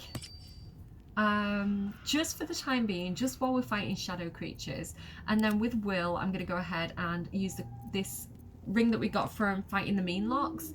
I'm going to replace... I'm actually going to use the light cantrip first. Right, hang on guys, let me short rest. And I'm going to use the light cantrip on Will. Now the good thing about this, you might have been able to see that he can now light up darker patches. He's literally emitting light, and so I can run over here and you can see he's actually acting as a light source now, which is very, very cool. But because I've cast that, I think I can now replace that ring like this. Yeah, and then the light cantrip is like still on me. Okay, cool. That is going to be good for where we're going next, basically. Okay, let's continue. So if we continue along this way, This is where we fought the measles, and they're the ones that kind of like grab you with the rope and then teleport you away from your companions. I really hate that fight.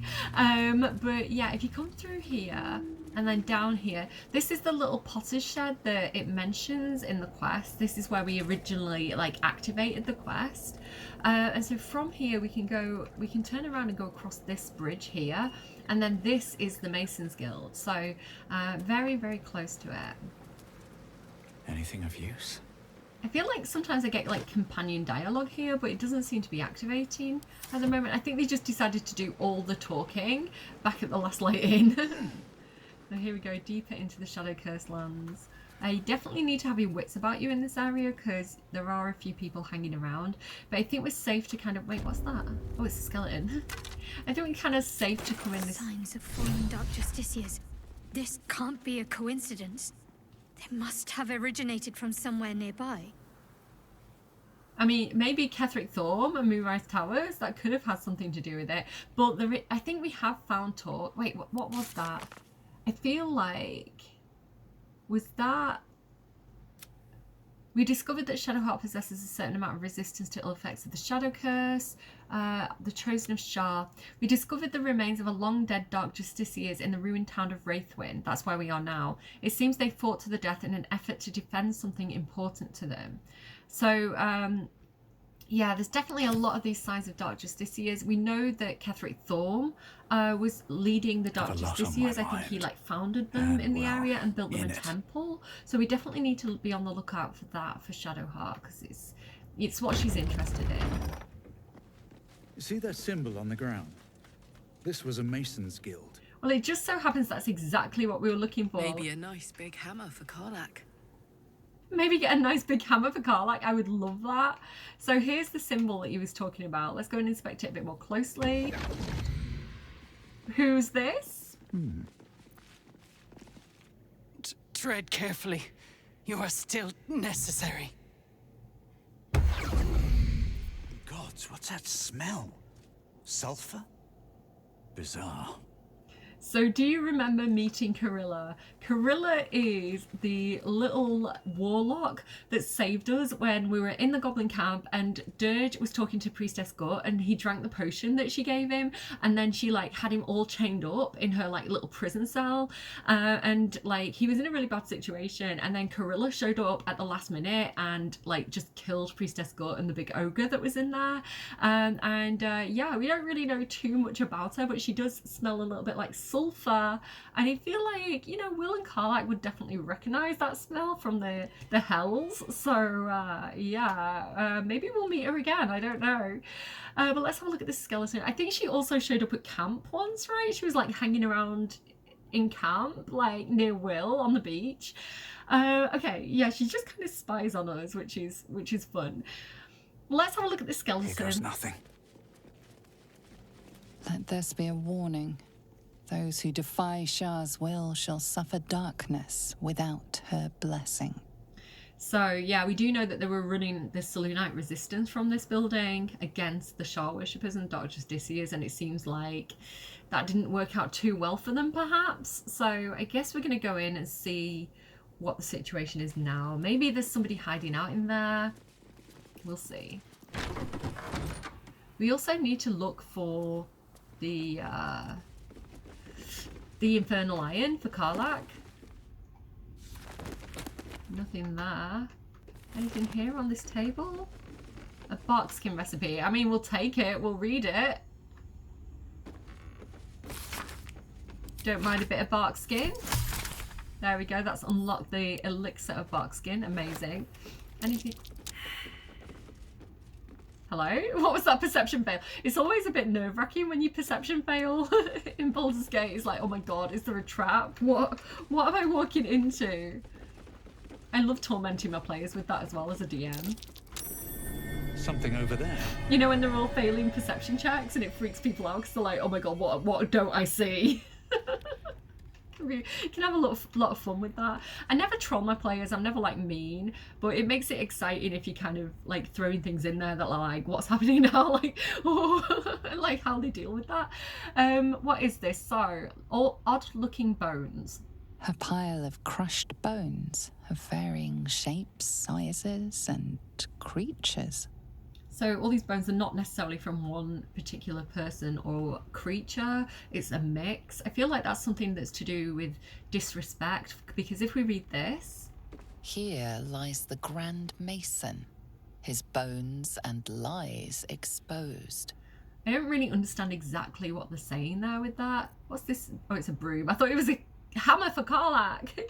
This is why I like giving Karlach hammers, because, you know, she can wield different weapons.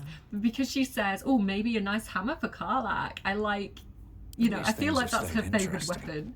Her weapon of choice.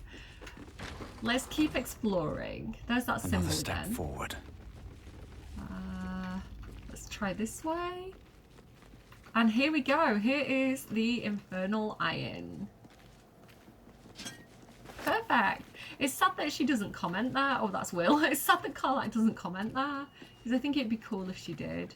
But yeah, this place is looking very, very, very abandoned. I love the style of this as well.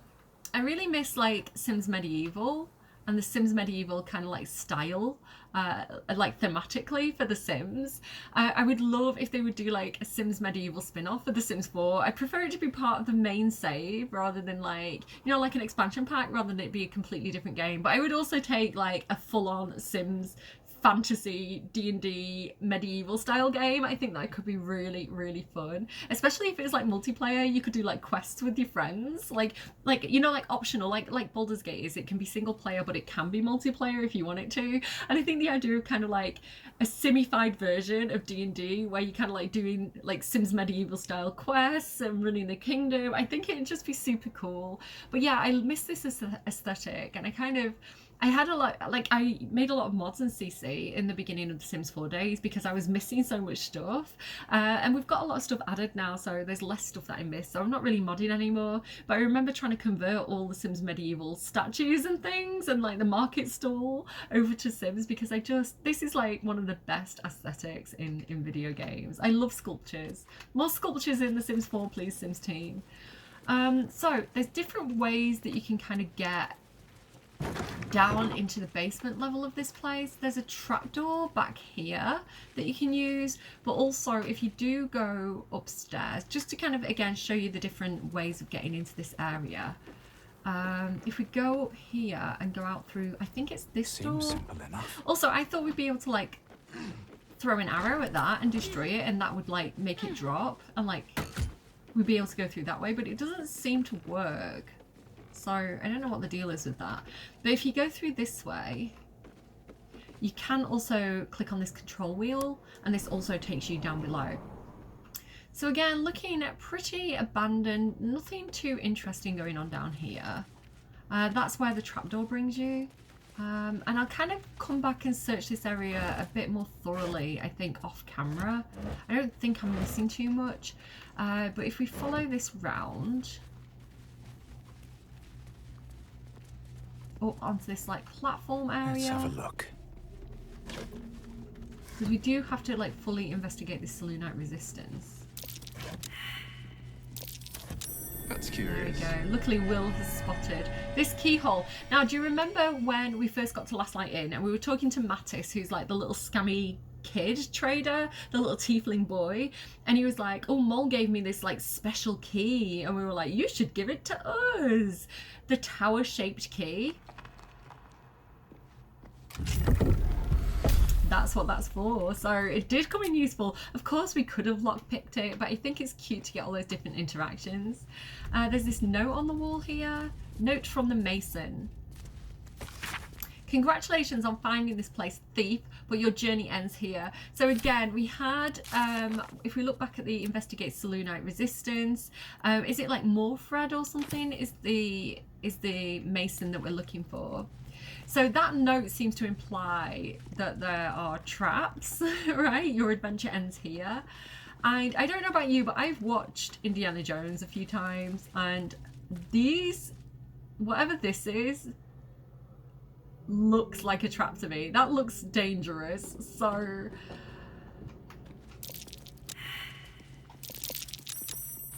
something over there. there's a trap on this chest. So what I could do technically is ungroup Dirge, because I think having everybody stood on that is a bit risky. So if I ungroup Dirge and bring him back over here, then whatever this is, like if like a wall comes up and blocks me in, at least everybody else is on the outside. Disarm the trap. Guidance me, guys. I need help. Okay, it's a DC of 18, which is quite high.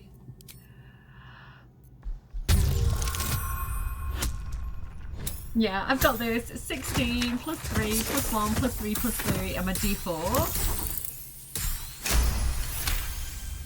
What were you all worried about? I think the neighbour is like hoovering, if you can hear that noise in the background. So I'm really sorry about the noise pollution in the videos. There's not much I can really do about it. I don't have like a nice quiet country office with great Wi-Fi, so I have to make do with what I've got. And I do live in terrace property, so yeah, these things happen. Let's keep going. Okay, what is in here? Not very much. Remedial potion and gold. So if a lockpick is really risky for you, or trap disarm is really risky, maybe it's not worth going in that box. It doesn't have any like little treasure in it, but if you want to risk it, you can do. Okay, are we ready, guys? I feel like we should crouch. Softer than a whisper. Hopefully they're not going to be hoovering for long. Let's see what you're Okay, are you ready? Let's open this door. Okay, everything seems fine. Again, the place seems absolutely abandoned. I think we should probably light this chandelier, because again, if we're dealing with darkness, light is good to combat that. So Shadowheart, I think you've got Firebolt. I get Firebolt and Fireball mixed up, which is a dangerous mistake to make. Like if you're trying to cast Firebolt, which is like an aimed, targeted weapon, and you accidentally cast Fireball, like you could definitely hurt your companions, but like Firebolt. There we go. So we've lit up that chandelier a little bit. We've got a little bit of light now, which is nice. Unnoticed. And Eagle-Eyed Dirge is going to notice... No, don't pickpocket Shadowheart. He's going to notice that... Can you see all this red? When you crouch and there's red, there's something there that is watching you. That is the vision of another creature. But it appears like the place is empty. So he's going to be cautious, but he's going to continue to kind of like move around and explore. Really, really good thing that we've got Will here, by the way, because if I didn't have Will with me casting that light, it would be really dark in here. Anything here? Let's put that candlestick on. Okay, we're looking for evidence of the Selûnite resistance and like what happened to them. Harvest of Memory. Brought to the Shadowfell, which is a reflection of the world you're in, and a dark reflection too, rife with wickedness and twisted echoes of despair by their Raven Queen. The Shadakai are elves. I love Shadakai and the Raven Queen. Like, the Raven Queen is one of my favourite deities in D&D. My favourite way to play the Shadow Queen, the Shadow Queen, that's Shah. My favourite way to play the Raven Queen, like my favoured lore for the Raven Queen is that she was a mortal woman. I think she was literally a queen, and she was trying to ascend to godhood to put to end this big war between like the original like deities. I can't remember specifically who it was. I feel like it was Ceralian and Lolth, and she was trying to ascend so that she could intervene and bring about peace. But her own wizards who were helping her do this ascension betrayed her, and the ascension kind of went wrong, and she did ascend to godhood, but she also got cast to the Shadowfell. And now I play her as a goddess of memory and a goddess of history. She's kind of like an archivist goddess. And so the way I play Shadakai, I'm actually currently playing a Shadakai in my Curse of Strahd campaign. Like, my player character is, I'm a DM, but I also always have a player character if I've got a small group. And so my person, he's called Legato Nero, and he's kind of a little bit like the personality of Puss in Boots, you know, like the Antonio Banderas character, Puss in Boots. He's a little bit Puss in Boots, he's a little bit Jack Sparrow, and he has the kind of like styling, like in my imagination he looks like Gary Oldman in Dracula. He's got like the top hat and like the cape, the like short cape, and so yeah, like he's such a fun character to play, and he is a Shader Kai, which is perfect for Curse's Shroud because it's all about like this shadowy place. And so the way I'm playing him is he has no memory, he doesn't know how he got here, and he's actually one, I don't know about the timing of this, I think the timing's a bit off, like, you know, if you kind of look at like where on the timeline everything's happening, but in my mind he was one of the original wizards that was helping the Raven Queen to ascend, and when he realized this betrayal was happening it was like too late to stop it. But although he tried to stop the ritual going wrong, he was also unfortunately cast to the Shadowfell, which is how he's ended up in like Ravenloft. I forgot the name of the place, Barovia, and so that's kind of the reason why he's ended up there, but he doesn't remember anything. And so all he knows is that he's looking for a book. So when I play Shader Kai in my own, I'm sorry, if you're not interested, just skip ahead to when this book's off the screen. But the way I play Shader Kai in my own games is that they all work for the Raven Queen, and they all go around collecting significant objects that contain memory. So for example, if there was something that was like a holy relic that was really significant to a kingdom and that kingdom fell, like the relic would hold like a huge amount of like emotional weight and historical memory. So anything that's like important in that way, and it doesn't have to be anything of value either, it could be like, you know, Dobby's sock, you know, but it contains a lot of meaning. It's like a pivotal moment. And so her Shader Kai are dispatched to go and collect these really important memory objects or historical artifacts and take them back to the Raven Queen, where she archives them. And so the way I play it in my own world that I created in my last D&D campaign, like the Shah churches are there so that people who are suffering, maybe they've lost someone and they've got painful memories, or maybe they've been through trauma and they don't want those memories kind of casting a shadow on their life, they go and offer their memories to Shah. Shah takes them, she is the void, right? She erases things, but then the Raven Queen goes and archives the memories. So like if anyone wants to recover their memories, they pray to the Raven Queen, because she's the keeper of knowledge, the keeper of history. And so I love this, I get really excited about it. I love this dynamic that I have going on in my own personal games, and like the Shader Kai being these like thieves basically who go and steal artifacts is really fun to play as.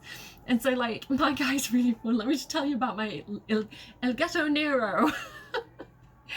His name's Italian, like it's the Italian spelling, and he's not, because obviously it's a fantasy world, so they're not from any real world place, but he's kind of Spanishy, Italian-y inspired.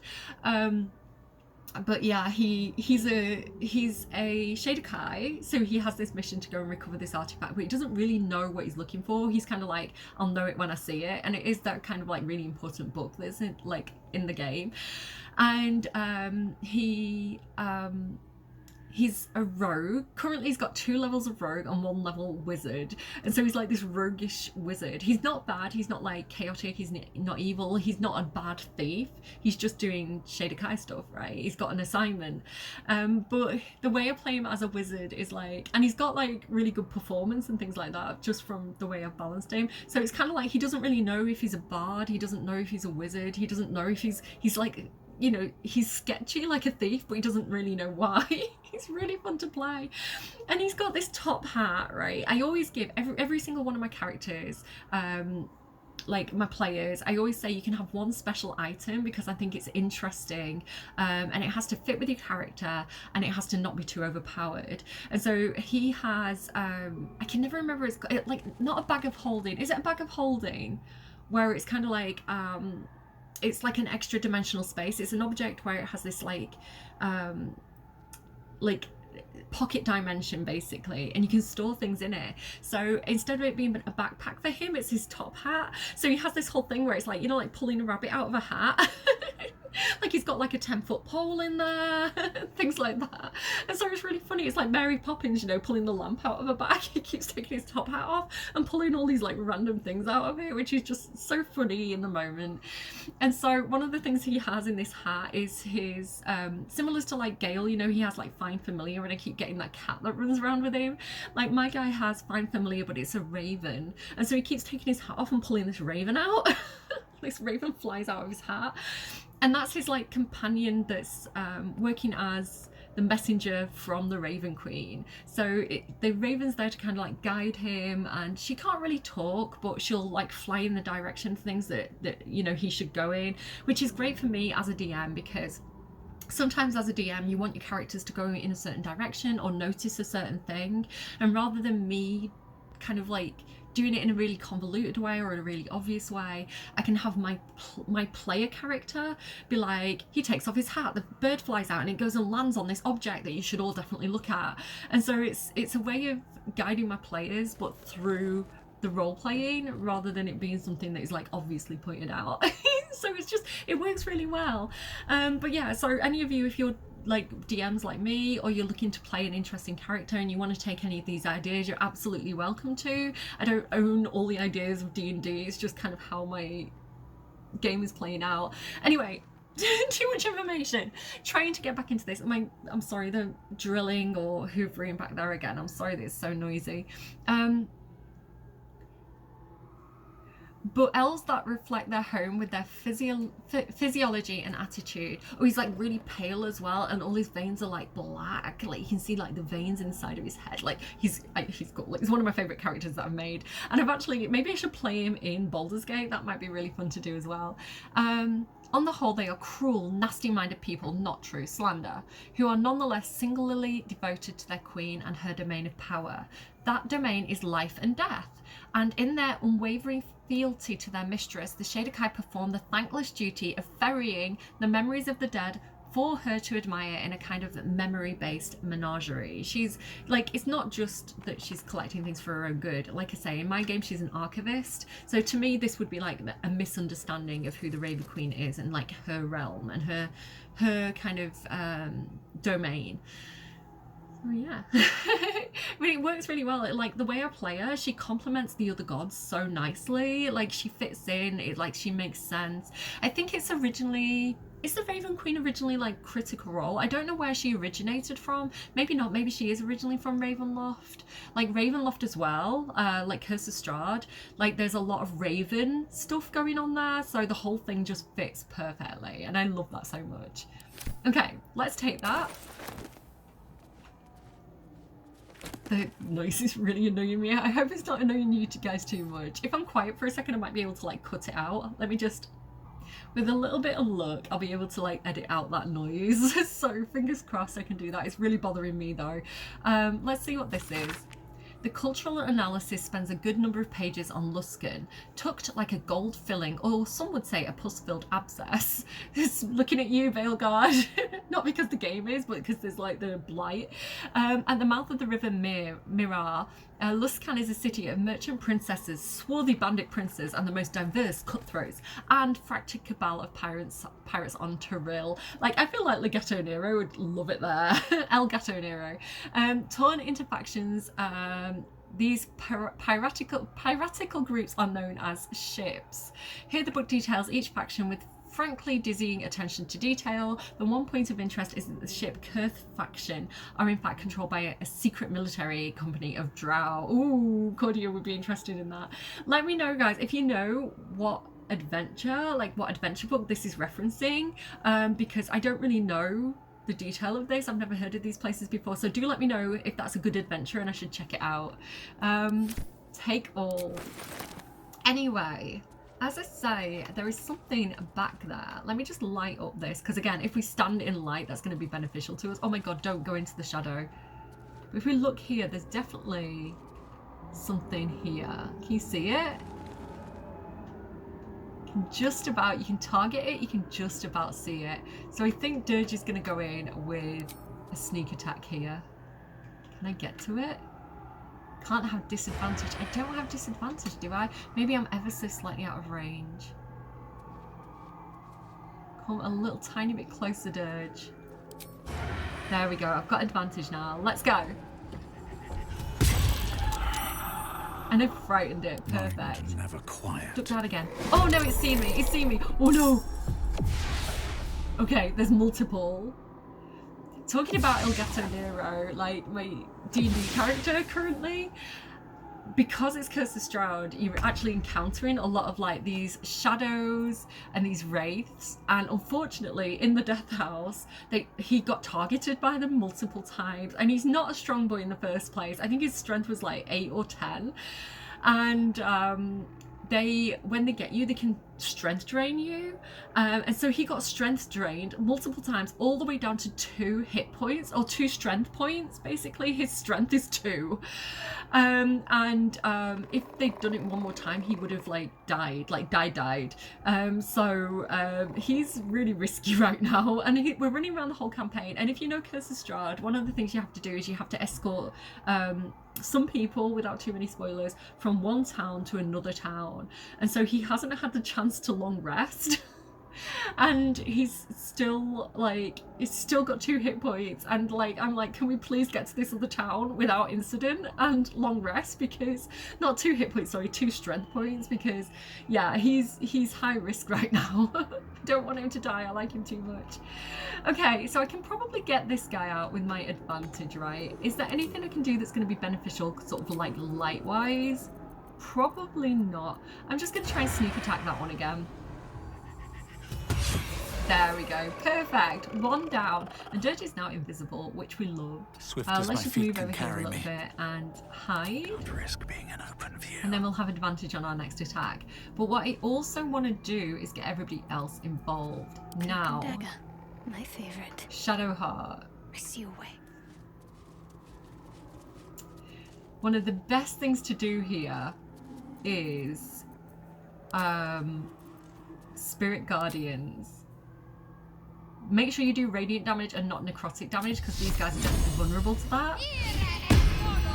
And then if you want to, you can have Shadowheart like actually run around and run at these shadows, and they'll take a lot of damage. And if they're invisible, they'll become visible.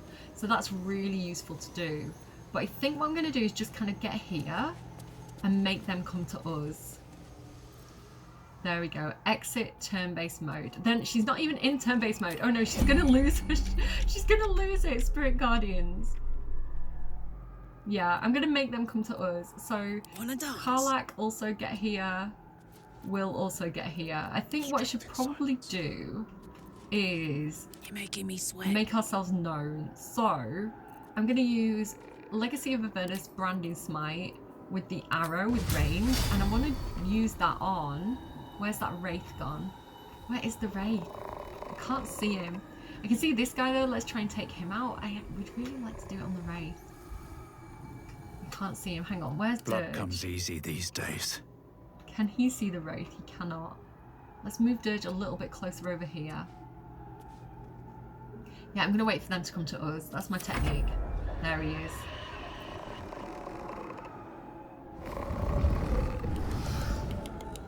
I don't think he knows where Dirge is gone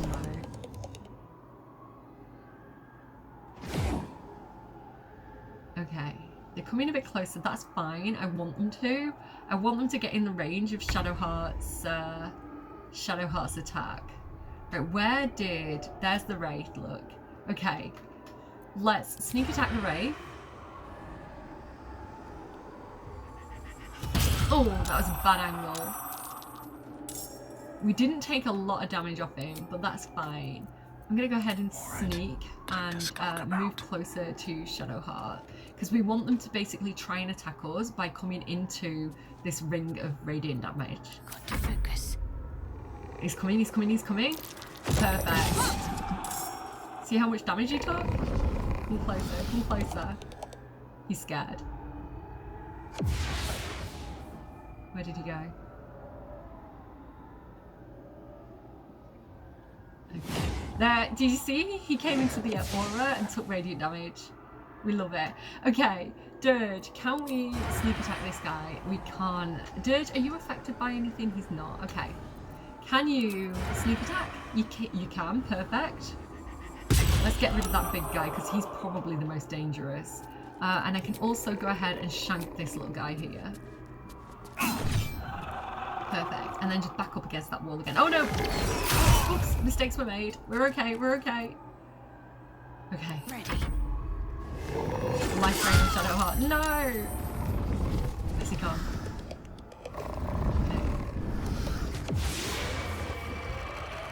Perfect. Did you see he just ran into the light and got hurt? Okay, Shadow Heart. If you move... Oh, it's an attack of opportunity. Okay, Shadow Heart. Can you please... I don't want to Sanctuary because I think she'll drop Spirit Guardians. Can you Guiding Bolt? Probably the Wraith. It's disadvantage, but no, it didn't work. Okay. Can I move slightly closer to that guy? Oh, damn. Okay, she's fine. Move away and then move back towards them. Will they get hurt again? A little bit. A little tiny bit. Okay, that's fine. That's fine. Leave it at that. I should have healed, but I'm okay. Okay, Will, with your... Oh, hang on. He gets advantage, right? Gain advantage on Celestials, Fiends, and Undead. What are these actually classed as? Undead. Okay, perfect. So we want our Divine Sense. We want our advantage. Okay. And then we want to Divine Smite level 2 this Wraith. Let's go. Done. Perfect. Good job, Will. Okay. Now this is my happy place. Karlach, can you... Are there any more that we can see, or are the others all invisible? Alright, we're okay. I'm going to go ahead and Legacy of Avernus, Branding Smite, melee attack this one right here. He's only got 2 hit points. He didn't stand a chance, to be honest. And then, can I see any of the others? Where are they? Can I move Shadowheart at this point? What should Can I cancel end turn? Because I think there was one up here, wasn't there? And was the one like down here?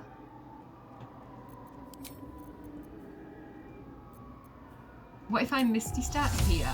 Will I get that one? Ah, there you are. I see you. Amazing. And then I'm just going to make my way back up to my friends so we can all kind of puddle up. Oh, no! He was right there. I got him. Did you see that? That happened so quickly. But that is so good. So, you know where Shadowheart is kind of a bit rubbish in Act 1? And she like misses a lot? When you get to Act 2 and she gets Spirit Guardians and you can just run around and destroy all the shadows. It's so good. Okay, it's so satisfying. I love it so much. Okay. Looking ahead. I think we probably need to short rest again. Everybody took a bit of damage there. But now we get these shadow vestiges and they all have like a little story. A happy, faded memory comes to you. A woman walking along a beach, holding hands with her husband-to-be. So I love this. I think this is such a cool detail. And like, I was complaining in Veilguard because the NPCs just don't really, they just kind of stand there, right? There's no detail to the NPCs. A lot of them are just, like mannequins who just stand there. And maybe they've got like one line of dialogue to send you on a quest. But like in Baldur's Gate, there's so much attention to detail. Like even these shadows have like personalities and like backstory and history and lore. And it doesn't like, let's look at this one. A distant memory of a man stretching his back with a groan. Another day of hauling masonry blocks done. There we go. Another day. So again, like that is clearly a mason. It's kind of like show don't tell. So if that was Veilguard, it'd be like, this man was a mason. He worked at the mason place. He's scared of the gods. Elganon and Gillenane. But, you know, it tells you about his day and, like, his back hurts and, you know, what it's like to be a mason without directly telling you he's a mason. It's just very well written, this game. Calloused hands work a hammer and chisel around a massive slab of rock. Months from now, a face will take shape.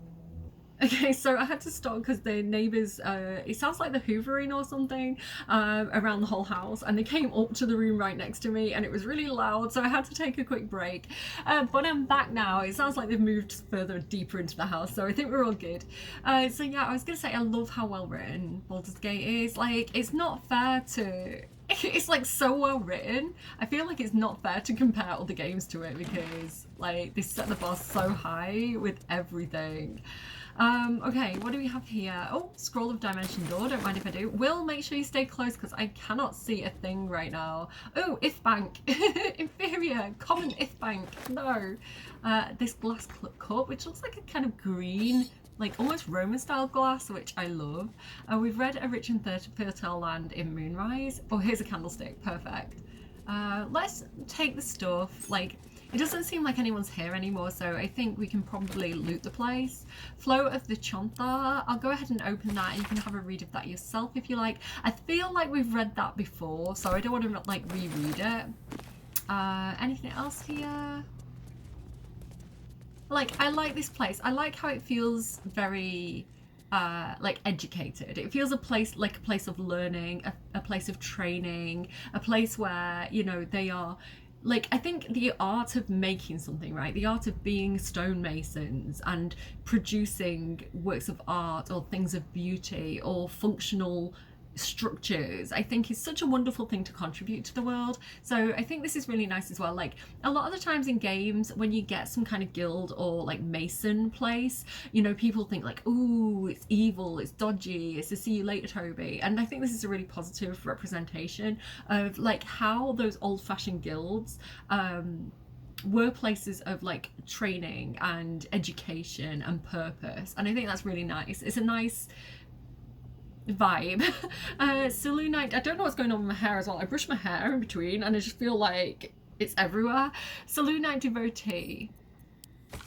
The diary records the life of John Meadowlin. He suffered from lycanthropy. Oh my god, I'm going to start talking about my own campaign again. Becoming a werebear at the advent of the full moon. Cured of his condition by a priestess of Selûne. Selûne is the goddess of werewolves. John Meadowlin exchanged his claw for a great sword and a cause. He would keep this priestess, her name was Ilona, safe from all trouble on the highways and byways. Further, he would bear witness to her many miracles, for Ilona was a saint of the goddess and gifted even more than he could have imagined. They never fell in love, though their friendship was quite something, like Karlach and Will. So, werewolves in my campaign then. Story time again, grab your cup of tea.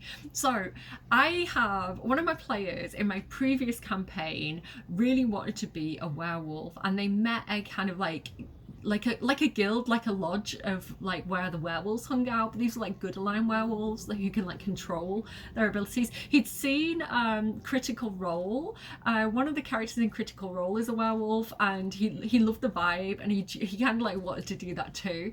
And so he was doing like the Blood Hunters, right? The Order of the Blood Hunters, which is the Critical Role class, and it was taking ages because he hadn't originally set out to do this. It's something that happened through gameplay, and you don't actually become a werewolf until like level 3 of that order, and so he never leveled up far enough to actually become a werewolf. He was kind of like being what's the word, not indoctrination, like in something like he was being brought into the group, basically. He was doing his like training and like proving himself, and so he never actually got to be a werewolf in my old campaign. So for this campaign we were like, right, let's do the werewolf thing again, because there's werewolves in Curse of Strahd, and so, and ravens as well apparently. And so we were like, okay, how do we do this though? Because he wanted to be a paladin, and I was like, yeah, I love that. I love the paladin thing because they have the radiant damage and stuff like that, which is going to be really useful in this shadowy, cursed place of Barovia. And I was like, right, what you're going to do, and I'm okay saying this because I don't think any of my players who this would be a spoiler for would watch this video, so I think I'm okay with telling you guys this. But basically the backstory that we came up for him, he is a paladin, and he's a paladin of Lathander, right, this god of the light, and the reason why he's in Barovia is because he's searching for his brother. Now his brother actually got bitten by a werewolf and cursed, and he didn't know this until they were in the heat of a battle side by side fighting this like big in this army with this big raging battle going on, and his brother turned and bit bit him and like attacked him in this pivotal moment, and just ran off, and he never saw his brother again. So he's actually trying to track down his brother, but because he got bitten, he's also cursed with lycanthropy, and so he's basically in Barovia because he's heard there's werewolves there, and he thinks maybe that one of them is his brother, which is just a great backstory. But the way we've worked it out, we're not doing the whole critical role like blood order thing.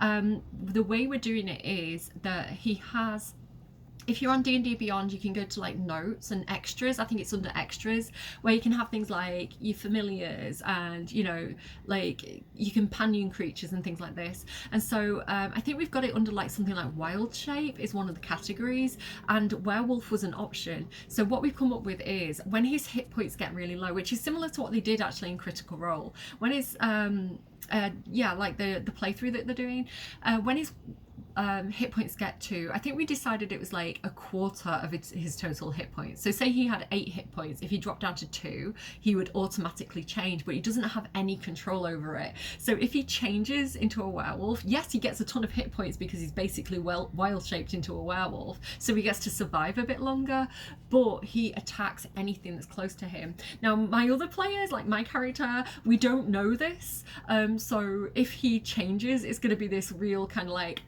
moment and if we're stood next to him, he will attack us, which could be very dramatic.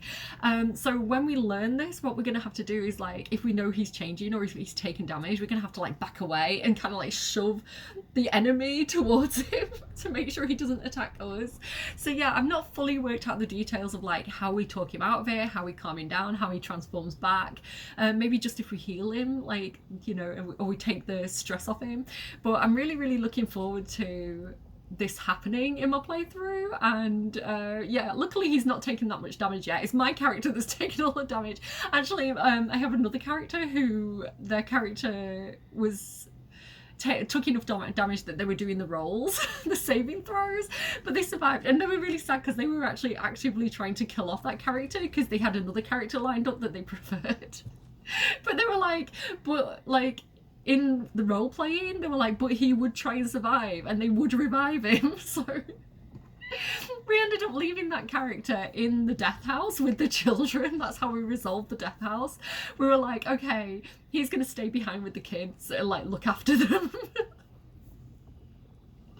It was a really wholesome ending to the death house, actually. It's funny how things work out when you actually, like, you know, like in the moment, like things can go really differently than you're expecting them to.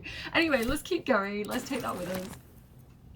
I'm sorry, I do talk too much. I get waylaid into like story time mode. Okay, there's loads of stuff on this table. Yeah, we'll take it. If bank, common if bank, muck. Might be useful. I don't know what it actually, I don't know what it tastes like. Let me look at the description. Where have I even got this from, this idea that if bank is horrible? It says, it's, I can't even read that. Terinthian winter layers, vintner. It's Terinthian vintner layers, elegant and expressive flavour, like a bard's melody. So it actually says that it's quite nice. Maybe it's just popular, but yeah, in my campaign it's got this running joke that it's like, oh, if bank again. Mason's log. How quickly things change. The Thorms are Selûnite through and through, or so I believed. Perhaps Ketheric only converted for Melodia, but with her death, and then his daughters, his faith died too. But turned to Shah, it beggars belief. So we're getting Ketheric Thormlord now. We know because we went up into his bedroom that he did have a wife who was a Selûnite. Like, they were Selûnites, and his wife Melodia wanted him to raise his daughter in the Selûnite church, but like, we didn't know at that point why he turned to Shah, and here it gives us the reason: his daughter's death, right? It was too much for him. Maybe he lost faith in the goddess, you know, his wife and child were took from him, and he was like, and the goddess did nothing. Like, that makes sense why he would turn away from her. Ketheric's justiciars are Ketheric's justiciars are growing greater in number and more determined to root out any traces of Selûne in Wraithwyn. Why do they think this town was built? One cannot rip out the foundations of a building and expect it to remain standing. So I like that he's he's conceptualizing this in Mason terms. He's using a very Mason example to as a metaphor here, which is really cool, and again, really good writing. This idea of like the town was built by Saloonites. It's a Saloonite town. You can't expect to change that and expect the town to still function. It's like you've changed the whole meaning and identity of the town and why it was built in the first place, which is why it's gone to ruin. Brother and I remain the last two bastions of Our Lady Silver in the town. So his brother must be the guy who was at the last light in. A few, the trusting few, come to worship in secret by moonlight nights. Others, converts all. Whether they truly believe, I cannot say. Impossible, isn't it? Sick of standing idle while justiciars gain power in our humble town. What will become of us if we allow it? I met a man who was no man, touched by a devil, or maybe worse. But he offered me something I couldn't refuse. Help. So this is like the warlock thing, like what happened to Will. An offer he couldn't refuse, and now he's a warlock. The time is now. Ketheric's justiciars, their stronghold in the temple below, they will be wiped out. All of them. I didn't ask how. I just want them gone. Let the harpers have at Ketheric now. They'll make short work of him. I am putting all the puzzle pieces together here because like I have played the game, I've played it multiple times, and I'm starting to realise how all the events fit together, and I've never realised this about this before. That's really interesting to me. There we go. Complete. Investigate the Saloonite resistance. So it says that we're done. We reached the Masons Guild and found the writing of Morfred, leader of the Saloonite resistance. He was determined to fight on against the Sharans however he could, even if it cost him his life. Well, apparently he made a deal with a devil, so it cost him more than his life. Apparently it also cost him his soul. Let's see what this does. Let's pick up some of this other stuff. I've got some more camp supplies here, which I'm going to grab. We'll grab this silver again. It could be useful to the tieflings who are like on the road to Baldur's Gate if they've got stuff to trade when they get there. Baldur's Gate's quite fancy, so I think they'll appreciate a little bit of silver. And there's also this Mason's letter. And this is where I had my moment. Like I say, I did this yesterday, and that's where I realised who everybody was. And I was like, oh, so there's going to be more to this story. So pay attention, children, pay attention. Halfred, you're probably surprised that I'm writing. There are no more surprised than me. You warned me of Thorm's malice, yet I took up hammer and trowel to build that cursed tower. So this is the architect of Moonrise Towers. Like, yeah, things are slotting into place. You warned me of the coming war, and yet I built the prison that would contain his foes. You warned me, and I did not listen. It is my deepest regret, and I must atone. I know more about the tower's construction than anyone, and possess innumerable tools and supplies besides. Gather your allies at last light, and let us devise a plan to infiltrate Moonrise. Ketheric plans for war. He expects to face halbards and staves in the light of day. We will end him with a dagger to the back before he can so much as raise a blade. Well, not if he's immortal, babes. I don't expect you to forgive me, but I hope that you'll try. Your brother, Morfred. Okay, interesting. Yeah, I have realised things in this playthrough that I've never realised before. Okay, let's keep looking over here. There's a treasure chest back here. Let's be careful because a lot of them are trapped. Easy. This place is hungry for blood. Yeah, so let's try and disarm this. Guidance, guidance me, guys. 21, definitely guide me. Oh no! Have I done it? I don't think I've done it. 10, 11, 14, 17, 20. I just failed by one. A dirty 20 doesn't count. Let's roll again. I don't want to get hurt here. Did you guidance me? Come on, guys. Guidance the screen. Oh, this looks better. 15, 18, 19, 22. There we go. We've done it. 27. Second time's a charm. Okay, I'm also gonna have to lockpick it. My tool will I'm not gonna use inspiration for this though. I'll just use my lockpick tool. Oh, that was easy. 32 on that one. Oh, I can hear the noise again. So here we have a helmet of arcane acuity. Whenever you deal damage with a weapon attack, you gain arcane acuity for 2 turns. Because that's melee and spellcasting, I feel like that'd be good for Will. So I'm going to send that over to him, but I don't know if I'm going to actually end up using it. Maybe in certain situations. I think I prefer the hat that he's got on for now because it does like radiant stuff. At least for Act 2, I feel like we'll keep that. Secret Societies of the Sword Coast Explode. I feel like we've read this before, maybe back at Druid's Grove, so I won't reread it. You've got some stuff about the Harpers here, Shadow Druids, the Order of Clud, I don't know what that is, and Dark Justiciars. And the Dark Justiciar one says, I shudder even to inscribe the name upon this purity of this page. I shall leave it at this, they worship Shah. So, and again, a little bit of backstory, a little bit of lore. Okay, let's keep moving. Let's turn on this iron candelabrum so we can actually see. Jake's Encyclopedia of Eels. See what this is. Forward. No one wants to read about eels, eh? You stuck-up Candlekeep gits can keep your books on magic and demons and celestial bodies. People are practical folk, and they want to read practical things. Can't make a pie out of stars, can you? Nah, eels is important. I feel like this is my Sazza voice. Right, let's get one thing straight. Giant lightning eels?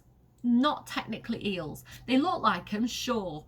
And everybody calls them eels, but the shape of the head, the bone structure, you can't tell me that's the same as a giant moray. This guy definitely has a special interest. Now, where can you catch eels? Bloody everywhere. From Neverwinter to Elturel to Calimport, you can find an eel. But where do they breed? And how? Well, you probably have heard the stories that they're just snakes that learnt to swim. Or they're baby leviathans.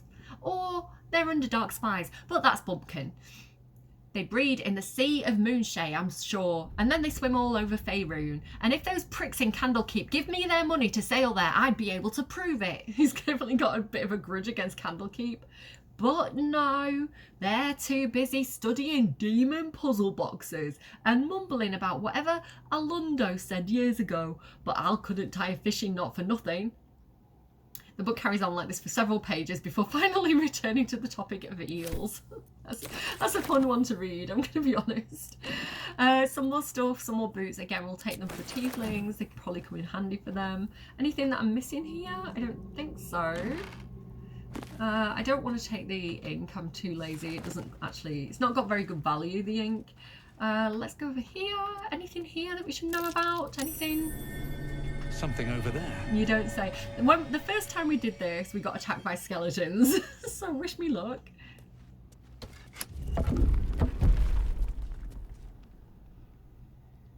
I think we're safe.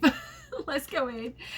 I always feel like, can you see on the map here, this looks like thick walls, and then here it looks like the wall's not completed. I always feel like I'm missing something in this room. Like there's like a secret that I don't know about, like another secret room. If there is, will somebody please let me know? Like that just shuts that door again. So I guess that's good if you're trying to like hide and lock yourself in. But yeah, I always feel like there's more to this area than I'm understanding. Oh, Shadow Hot Note. The Shadow Curse. It doesn't seem to affect me like it does others. Not as badly, at least. Do you know what this means? I must be blessed. Lady Shah is protecting me where others are left to face her wrath. She loves me. She must do. So we have had this scene with Shadowheart before, but it's a good reminder about how much it means to her and how she's experiencing the Shadow Curse lands where everybody else is scared. She's like, oh, this is a blessing for me. Yeah, and I love how low down she is compared to Dirt. She's like really high. She's like a little baby girl, which I think is a really nice, like visually that's nice because it looks like her naivety, right? Her hope, her childish, girlish hope. And how vulnerable she is in believing in these darker things. I think that's quite a nice juxtaposition against Dirge, who's protective over her. Don't get carried away. This could be something else. Carried away? Hardly. The proof is right there. Just be grateful someone can handle this place. Lady Shah wouldn't bless me like this for no reason. There must be something she wants of me. Those signs we found about Dark Justiciars, perhaps they were no coincidence. In either case, I need to watch for any place dedicated to Lady Shah. A temple, perhaps. Okay, well, we will definitely keep a lookout for a Temple of Lady Shah, guys. Like, maybe we will find something like that. Who knows? We'll definitely keep our eyes open. What is making that noise? What is it? It's like a creaking noise. I'm sorry if that's really annoying for you. There's lots of background noise today, apparently. Again, I think it's my mouse. Okay, what do we have here? So some good stuff in here, some camp supplies, some potions. Nothing overly exciting. Get over here, Will. I can't see anything without your light. But again, if I am missing anything in here, please let me know. And thank you as well to those of you who do point out things to me. I know we've missed things in Moonrise, so we're going to have to go back to Moonrise Towers at some point and explore that area a little bit more. Yeah. We do have to basically attack Ketheric Thorm at some point or negotiate with him or something, so we will go back to Moonrise at some point and we can do all those things then. This hefty book is labelled 1371 and stamped with elegant stag against a dark green background. So I think we read this before. I think we read this already at Emerald Grove, so if you want to reread it, just pause and have a read yourselves. Uktar is the date, I have since realised. A Moonrise diagram. A carefully drawn diagram of Moonrise Towers. A circle of red ink draws your attention as though something has been stashed in the tower's prison dungeon. Well, there you go. We definitely need to go back to Moonrise and like look for all these things. A corp. Again, I know looting. If bank, no. I know looting isn't the most interesting thing we could be doing, but again, I like to. I don't want to miss anything, and I do like to show you guys kind of, you know, what there is. But I think we're pretty much done here now. Will, can you shine a light over here at all? Come on. Or Shadowheart actually is the one radiating light right now. Has Will lost his thing? Sharp as ever. Yeah, he's not light anymore. He must have lost it during the battle. Oh well. Okay, let's get out of here. I think we're probably done here. I think we discovered everything there is to discover. So let's return to the Last Light Inn and actually finally fix Karlach's heart and have a bit of a woohoo scene with her. I am so excited.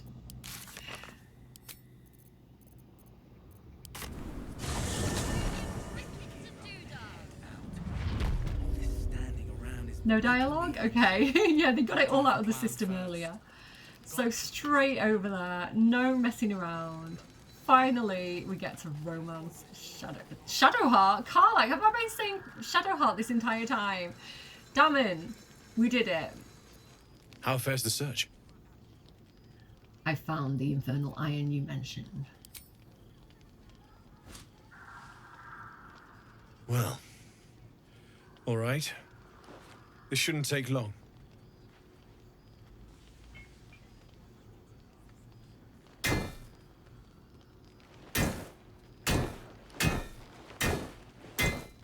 She's like so like excited and anxious if you watch her expressions. Same as last time. You'll need to install it yourself. This should do the trick.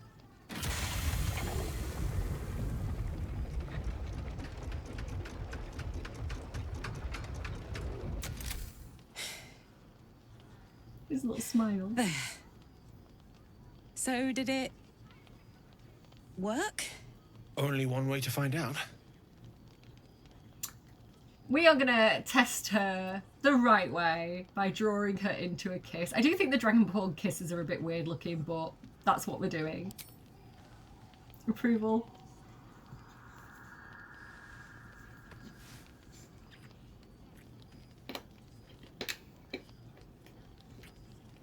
She's all bloody.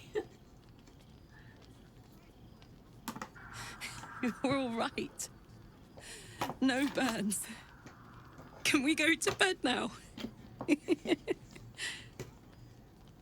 Hold on, Karlach. Spoil There's something sport. I need to tell you.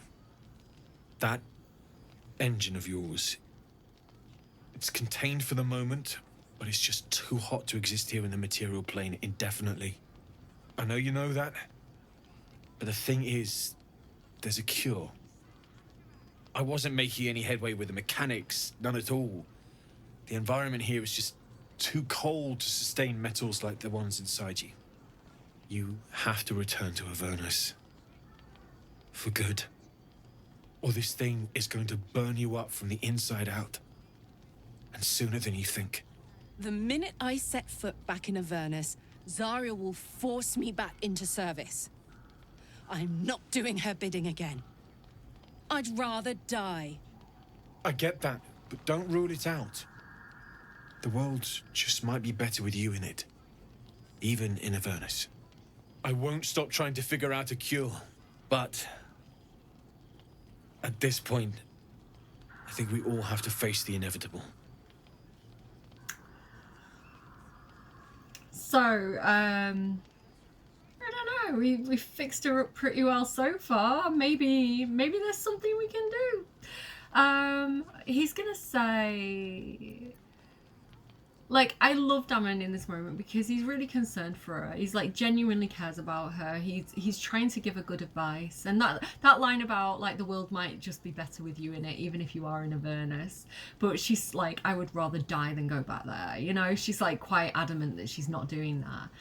She was so excited to, you know, have this upgrade and to be able to like hug people and kiss people and feel and do all this stuff that she hasn't been able to do for 10 years. And I don't think that now is the right time to be worried about the future. I think we should celebrate this moment properly. So Dirge is going to say, first things first, Karlach. Again, he's trying to like take her mind off it and like keep her excitement going in this moment. First things first, Karlach, you have your touch back. We ought to celebrate that. Right? All this doom and gloom. I have something far more exciting on my mind than this bloody tin box. Thanks, Damon. Really. You've given me more than I could ever repay. It's been my pleasure. Good luck. Both of you. Look after yourself, all right? Okay. Karlach! This is the best day. The best day! I am so happy for you. For both of us, if I'm honest. Me too. Whenever you want to turn in, I'd love to take this whole touch thing for a test drive. I know we have important things to do, but we deserve a little sweetness too. Absolutely. Let's head to camp right now. We're not spoiling the moment with this top one. We're going to say, I can't wait for tonight. I am going to hold you as close as possible. Oh man, I can't wait. I wish we had a few alternative lines there that were a little bit more dirgy, because these are quite sweet, and I feel like, you know, he would definitely, he'd be up for it, and I like that he's learning how to be in relationships with people, but I think sometimes he'd have problems with like how he's expressing that, and I think that was maybe a little bit too sweet. But anyway, let's head to camp. Why not?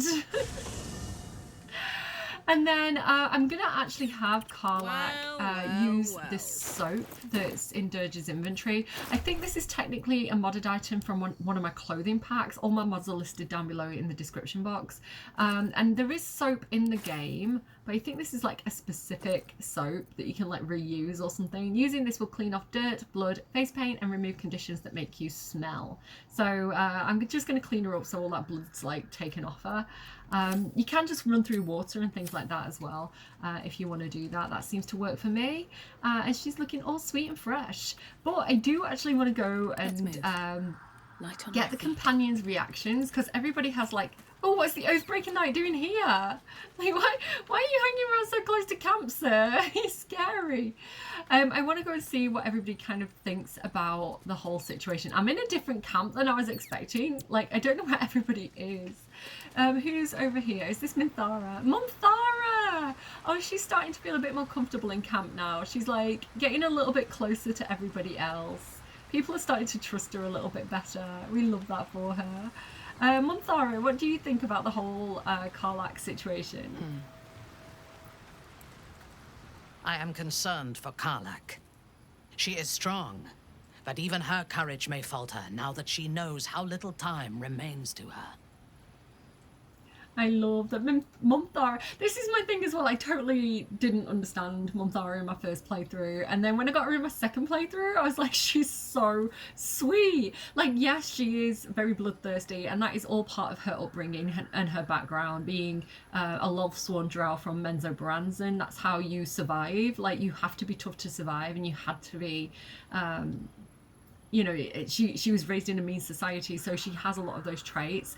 But again, she has this real sweet, softer side, and she's very, very observant. She reads the other characters so accurately, and I love that about her. One day we'll actually ask what she thinks about everybody, but I want to do that when like she's spent more time out with them, where it makes a little bit more sense. But yeah, she's strong, but even her courage may falter now. Like, and how much Minthara like admires a lot of the other companions and starts to care about them. I just think she's so lovely and so well written. She is definitely one of my favourites. There's still hope. She's all about hope. There's still hope that we'll find a way to fix her heart. Hope lives in the imagination. I prefer to deal in reality, and in our reality, Karlach is dying. It is better to accept that and to make sure she is ready to fight to the last. Like, again, I love that practical, realistic approach to life that she has. Like, you know, the idea of like, hope may be well and good, but it isn't effective. Like, what is effective is understanding the situation, seeing it for what it is, and making practical, real world choices that can affect the outcome. So I love this like realistic approach that she has. Very factual, very logical, and I have both, right? I have aspects of my personality that are very dreamy, very hopeful, very unrealistic. But there's parts of me as well, especially when I'm in an emergency. If there's some kind of crisis going on, I go very Minthara, where it's kind of like very factual, very efficient. And that side of me that I see reflected back to me in Minthara, I really, really love seeing female characters who act in that very stoic way. I think she's such a wonderful female character that has been written into this game. I love her so much. Okay, I don't want to say any of these other things right now. I'm just going to leave that conversation there. Will? How beautiful it must be to know you can hold a hand, caress a cheek after going so long without. We'll get Karlach fixed up, right? There's always a way. There has to be. Like, and again, Will was tasked with hunting Karlach down in the beginning. Like, they were enemies in the beginning, and now that can... Look at his little face! Look at his little face, how worried he is for his best friend. I love Karlach and Will, he's so sweet. Okay, that's all we're saying for now. Again, Gale, what have you got to say? I know well the pain of seeing your life's hourglass running empty. Grasping at any means of slowing the grains as they slip inexorably through your fingers. Karlach's fate may be ordained, but her actions are not. She will make each breath count. We can be sure of that. Again, that is a lovely way of looking at it. Gale as well has that explosive orb in his chest, so he totally relates to, like, your chest might explode at any minute. And, you know, your fate is sealed. Like, you know, you can't escape the inevitable is what he's saying, and making every minute count and making every moment meaningful is such a lovely way of looking at it. I think, you know, Gale would pull Karlach aside and just have that chat with her. I can imagine that being something that would happen. Shadowheart, my wife. Poor Karlach. She can finally seek out the touch of another. only to be told she might not have much time left. Again, it's very, very clever how not only is each companion commenting on what's happening, but they're really seeing it through their own lens, where Will's sort of like, this can't be happening to my friend, you know. Gale is like, this is happening to me, I understand. Shadowheart's angle is she's lonely. She's lonely, and she's also seeking connection and comfort. This person who naturally is secretive and keeps people at a distance, like she's lonely. And so her angle that she's seeing it through is empathy and imagining that's her. She's put herself in Karlach's shoes. She can finally seek out the touch of another. So yeah, it's very, very clever writing. Such well written, well written. It really, really is. I'm gonna have to check in with a couple of other people. So we've got Lae'zel somewhere. Where's Lae'zel? Who's this? Astarion. Let's see what Astarion has to say. I'm sure he's got comments about sex.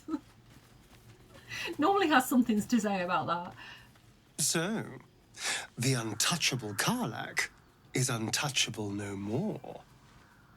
I'd shake her hand, but she can still snap me in two, so probably safest to skip it. Yeah, don't be getting any ideas, Astarion, about that.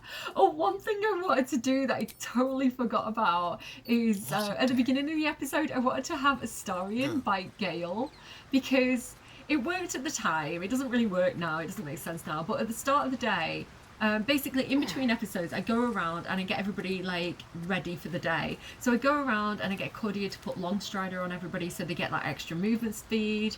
Cordia and Gale both have like mage armor on, and all those like little housekeeping things that I do. For example, like with Cordia, because she's a sorcerer, I convert a level 3 spell slot into sorcery points, so she has additional sorcery points, and then I restore that using the Amulet of Restoration, or whatever it is, the Pearl of Power. And so I do all these little niggly housekeeping things off camera, because I think I show you once and then it's boring to show you repeatedly.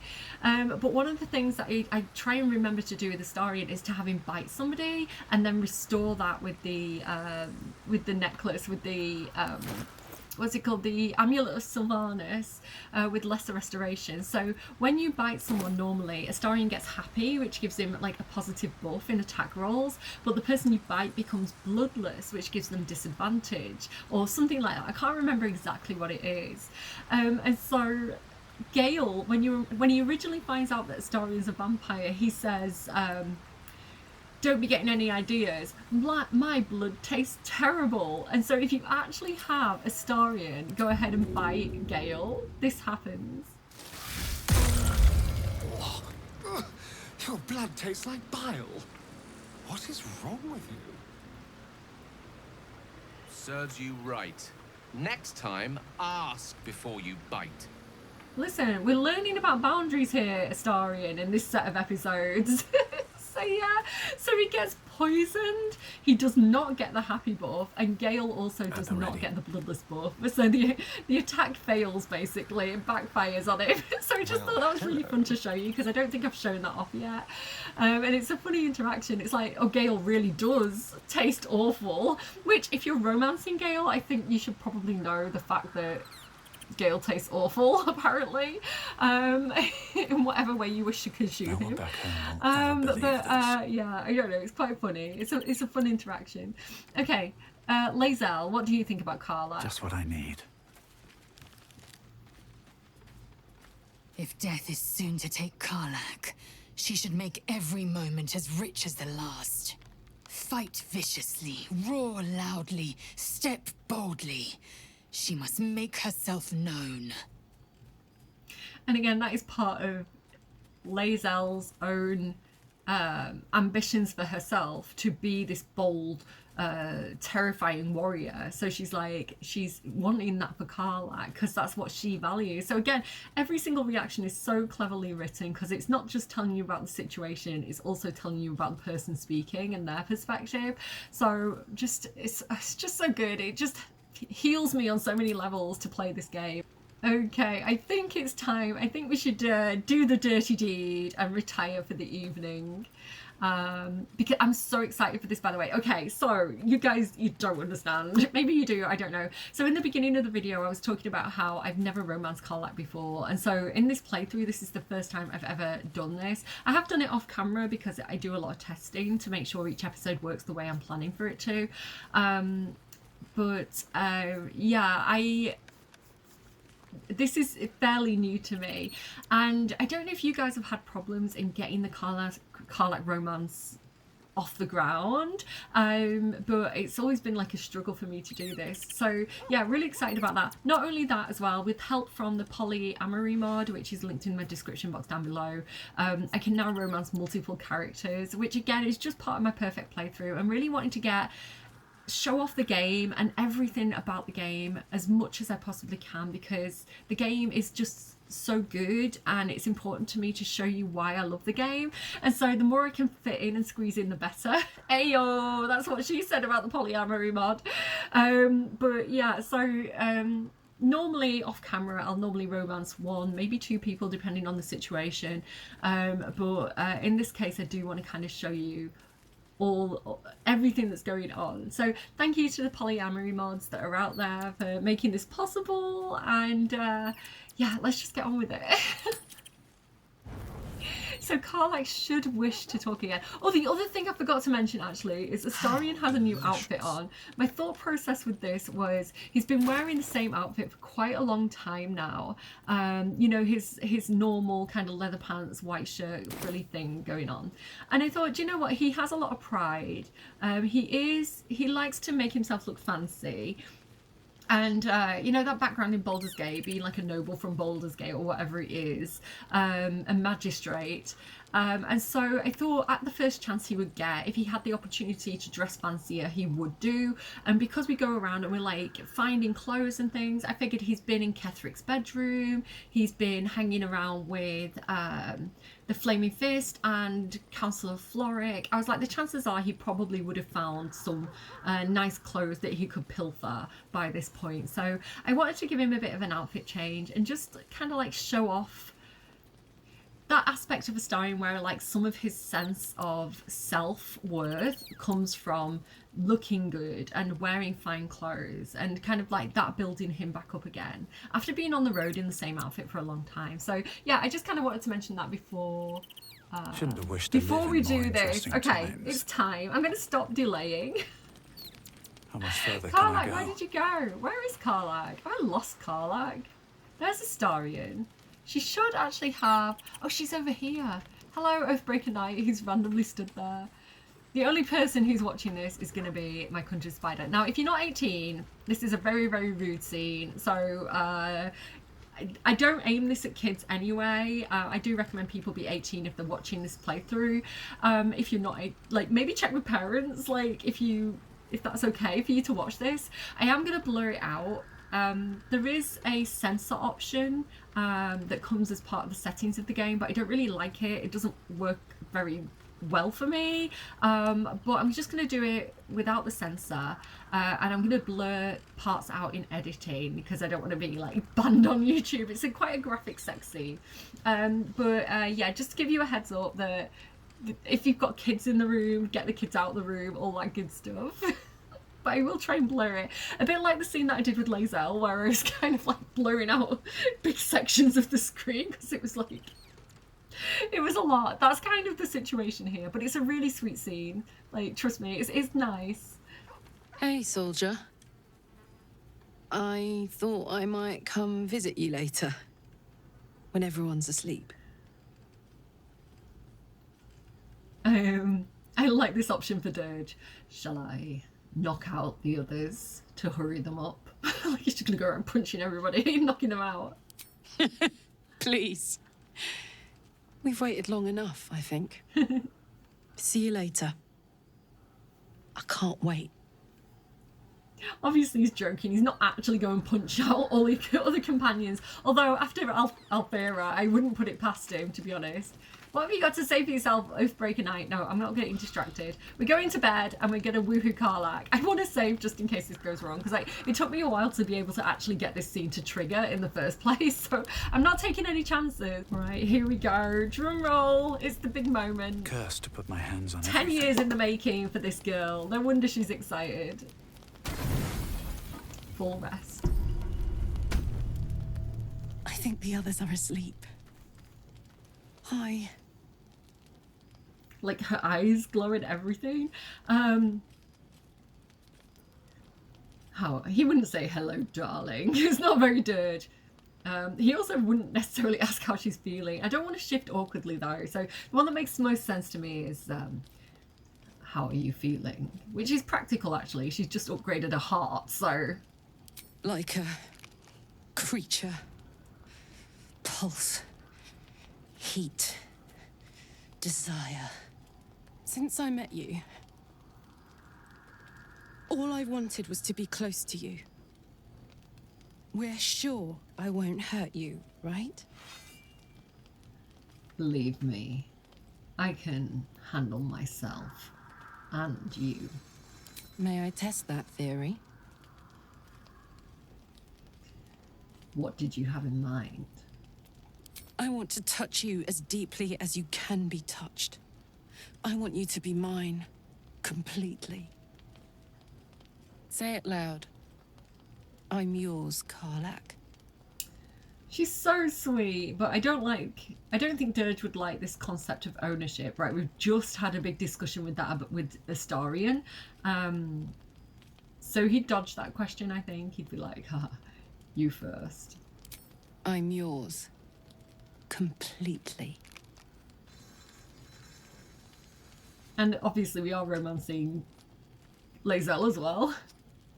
This blue that happens, the blue flame, it's like she's got like a cooling system. I'd like to take you to bed now. I'd like to take you to bed now. I love that it gives you the option to back out. You know, if you're like, oh, maybe not actually. If you're having second thoughts, they give you that option. But I thought you'd never ask. Gods be damned. It's a good day to be alive. Like, I love the way her chest lights up and everything. It's so cool.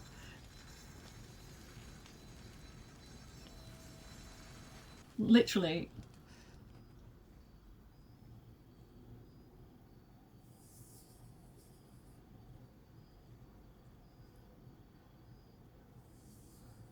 Like, he is an ice dragon, right? So fire and ice, it's nice. It's like the Game of Thrones. Right, honestly, the texture of like her veins and like the detail of her skin. I love how much effort they've got into kind of like the texture and the details of them.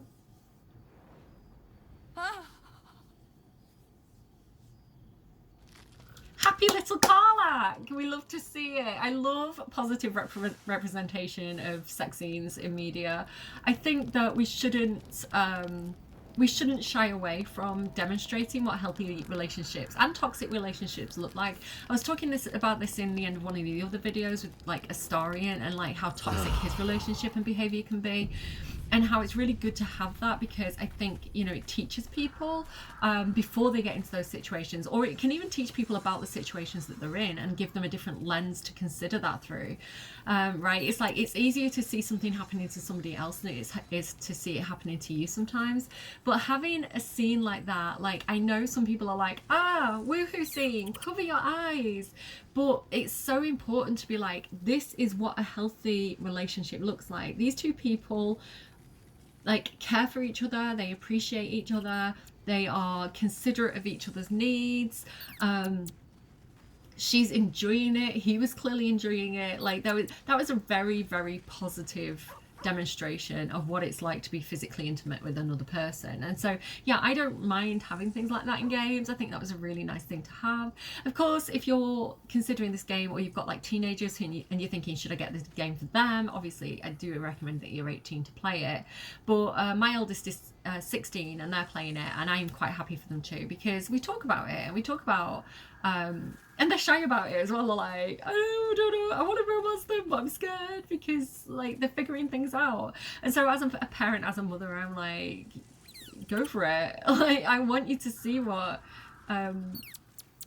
this can be like. You know, it's better to know things that you could expect before it happens than, you know, when you're already in that situation. And then even examples like where, you know, you can romance someone, and you can get up to that point where the scene is about to trigger and you can back out. Like, that is very good that the game is putting that in there, right? That you can say no at the last second. And yeah, that person might be disappointed, but you don't have to go through with something just because you've led up to it. And so all these things I think are super important. And it's great that the game explores these options in a way that doesn't feel preachy, right? It doesn't feel like this game is like, this is what a healthy relationship is, you know, like Veilguard. And again, I've stopped playing Veilguard now because it's annoyed me to that point of the good writing gets ruined when like the difficult things pop up, which there is a lot of good writing. It's not a bad game, it's just the annoyance level is too high with it, where it does have bad writing and that pulls me out of the experience. So for example, with that game, it feels like it talks at you, it's preachy, it talks at you at certain points, where here it's more the player is part of that experience, and whatever you decide and whatever you take away from that experience, the game allows you to do that, right? And it's just giving you examples and it's giving you information about the characters without telling you what to think about that, which I think is very good writing, and it's very important for games to have things like that in it. So I don't know, tell me what you think down below. Love to hear your comments and thoughts if you're comfortable doing so. And those of you who are like stealth watching, I appreciate you guys so much, especially if you're watching the whole video, like 3 hours of video. What's that like? I put ads in every half an hour. I have to manually go in and do the ads because if I let it do it itself, it puts them in like every 5 minutes. So I manually go in and I set an ad for like every half an hour. So hopefully that's not too much of a bother for you guys. It is a very, very, very small source of revenue for me, which I'm excited to be able to do something I love and actually earn money from it. That's really cool, even though it's not enough to it's not even enough to, at this point, to the ad revenue that I get from these videos, not even enough to buy myself a coffee at this point from each video. I'm lucky if I can buy myself a lump of cheese. One scoop of low-pack butter if I'm very lucky, but it is exciting to see that is a possibility and that is an option. So thank you for putting up with the ads, thank you for supporting, thank you for the watch hours. Those of you who fall asleep watching my videos, you're the best. Oh, Karlak wants to talk. I can see like the notification on the map. Let's go and see what she has to say about the entire evening and the experience. I love her so much.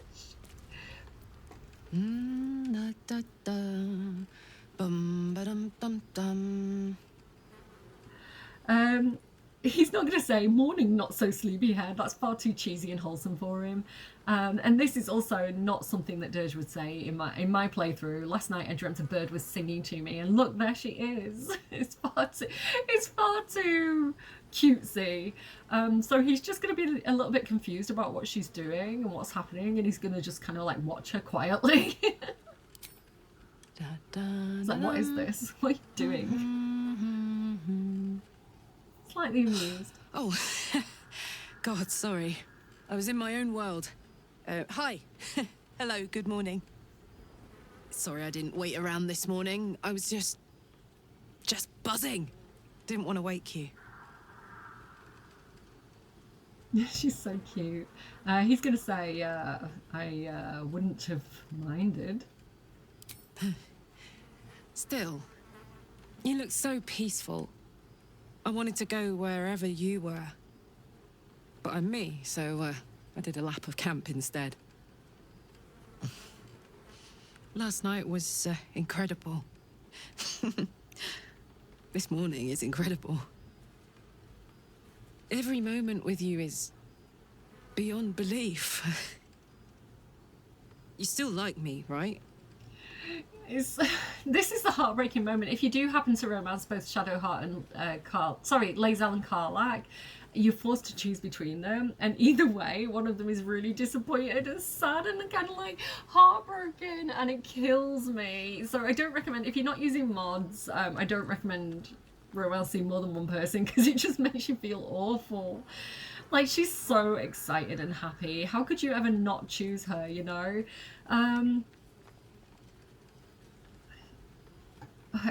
She's so cute. Of course I do. Never doubt it. And nothing bad is going to happen now? You can't ask that, Carl. That's not a fair question to ask. He can't promise that. So you do actually have the option to lie to her and say nothing bad is going to happen to us ever again. But I think in this situation, like, you know, this one, I think you know better than that is true. Like, I can't promise you that. I can't promise nothing bad is ever going to happen. Dammon warned you that this is a temporary fix and that you still need to go back to Avernus, otherwise you're going to die, right? We're going to fight an elder brain against an invincible man. He cannot promise that nothing bad is ever going to happen, and it's unfair to ask that. And I think it's just her being caught up in the moment. Look at her little face, but we can't do that. It's not the right thing to do. But like, reassurance is one thing, but you know, to ask for a promise is a promise, right? And he can't promise her that. So, but I really love this option. Option number one is the perfect response to that, because he says, if our record is anything to go by, there are plenty of disasters in our future, but we'll face them together. In that case, bring it on. I adore you, you know. You can't say I love you. I like how awkward this is. Like, I love you. What's the thing that I'm trying to think of here? Editing really will have to try and put it in. Like, I love you. Like, it's like so awkward, like hard to spit it out. It's like, these are new words in my mouth. These are not familiar words to me, and it's not a familiar emotion. You can just go, thank you. Which is what it's how you're told to take a compliment, quite frankly. But he does really appreciate her, and he's gonna say, again, because he's not really got the language, he's just going to repeat back to her what she said to him. I adore you too. Thank the gods for that. I guess we'd better get the day on. So much to do, so much to see. Together. Way! Way! So that's going to be it for this episode. A couple of things that I was thinking about there that I just want to kind of throw in. Again, talking about Veilguard, and the reason why I'm talking about this is not to be unfair to Veilguard by comparing it to Baldur's Gate, but just as an example of what I enjoy and appreciate in computer games. I really enjoy the role-playing aspect of Baldur's Gate and how it gives me all these options, and a lot of the options I really do like. I like the choices that it gives me. One thing that happens in Veilguard is it gives you choices, and then what you choose, like the character will say something completely different to what you've chosen. It's like a different line of dialogue, and it's really weird and it's really annoying. And then, you know, it has these little icons to indicate if this is like a romantic thing that you're saying, or a funny thing that you're saying, or like a stern thing that you're saying, but the tone is sometimes off. So there was an example where I was playing, and I said something that I thought was going to be a joke, and then it was offensive. This is in my last Veilguard video. I was like, I'm not trying to offend the person. Being jokey and being rude are two different things. I didn't choose to be rude. And so, like, I feel a lot like in Veilguard, the character of Rook is a pre-made character that the game has designed. They have a lot of dialogue that you don't choose, and no matter, I think because when you're in the character creator, right, and you're creating what your person looks like, you're also thinking about who they are and how they interact with the world. So for example, I'd made a kind of Karlach style barbarian who just gets the job done, and so when they start talking, you know, she's quite tough, and then when they start having all this kind of somewhat mamby-pamby dialogue where, you know, it's very touchy-feely, or they'll say a certain thing in one of these quite long scenes that you don't, as a player, have any control or agency over. You know, it's like, well, that's not my character, and that's not what my character would say, and it breaks the immersion for me, and it feels like you know, a game that's advertised as an RPG doesn't feel like an RPG to me because you're just playing someone else's story. Where here, I really actually like that your character doesn't speak. Like, I can speak the voice lines and I can say things in the way that I mean them, right? So, like, and I do this a lot. I play the game quite a lot off camera and I play with lots of different characters, and there'll be a line and I'll be like, I can say that line several different ways, and it really changes the tone of the line, right? And I think that is really, like, I love that because I'm thinking about what I'm saying and I'm saying it the way I want to say it. So I actually like that the characters don't speak.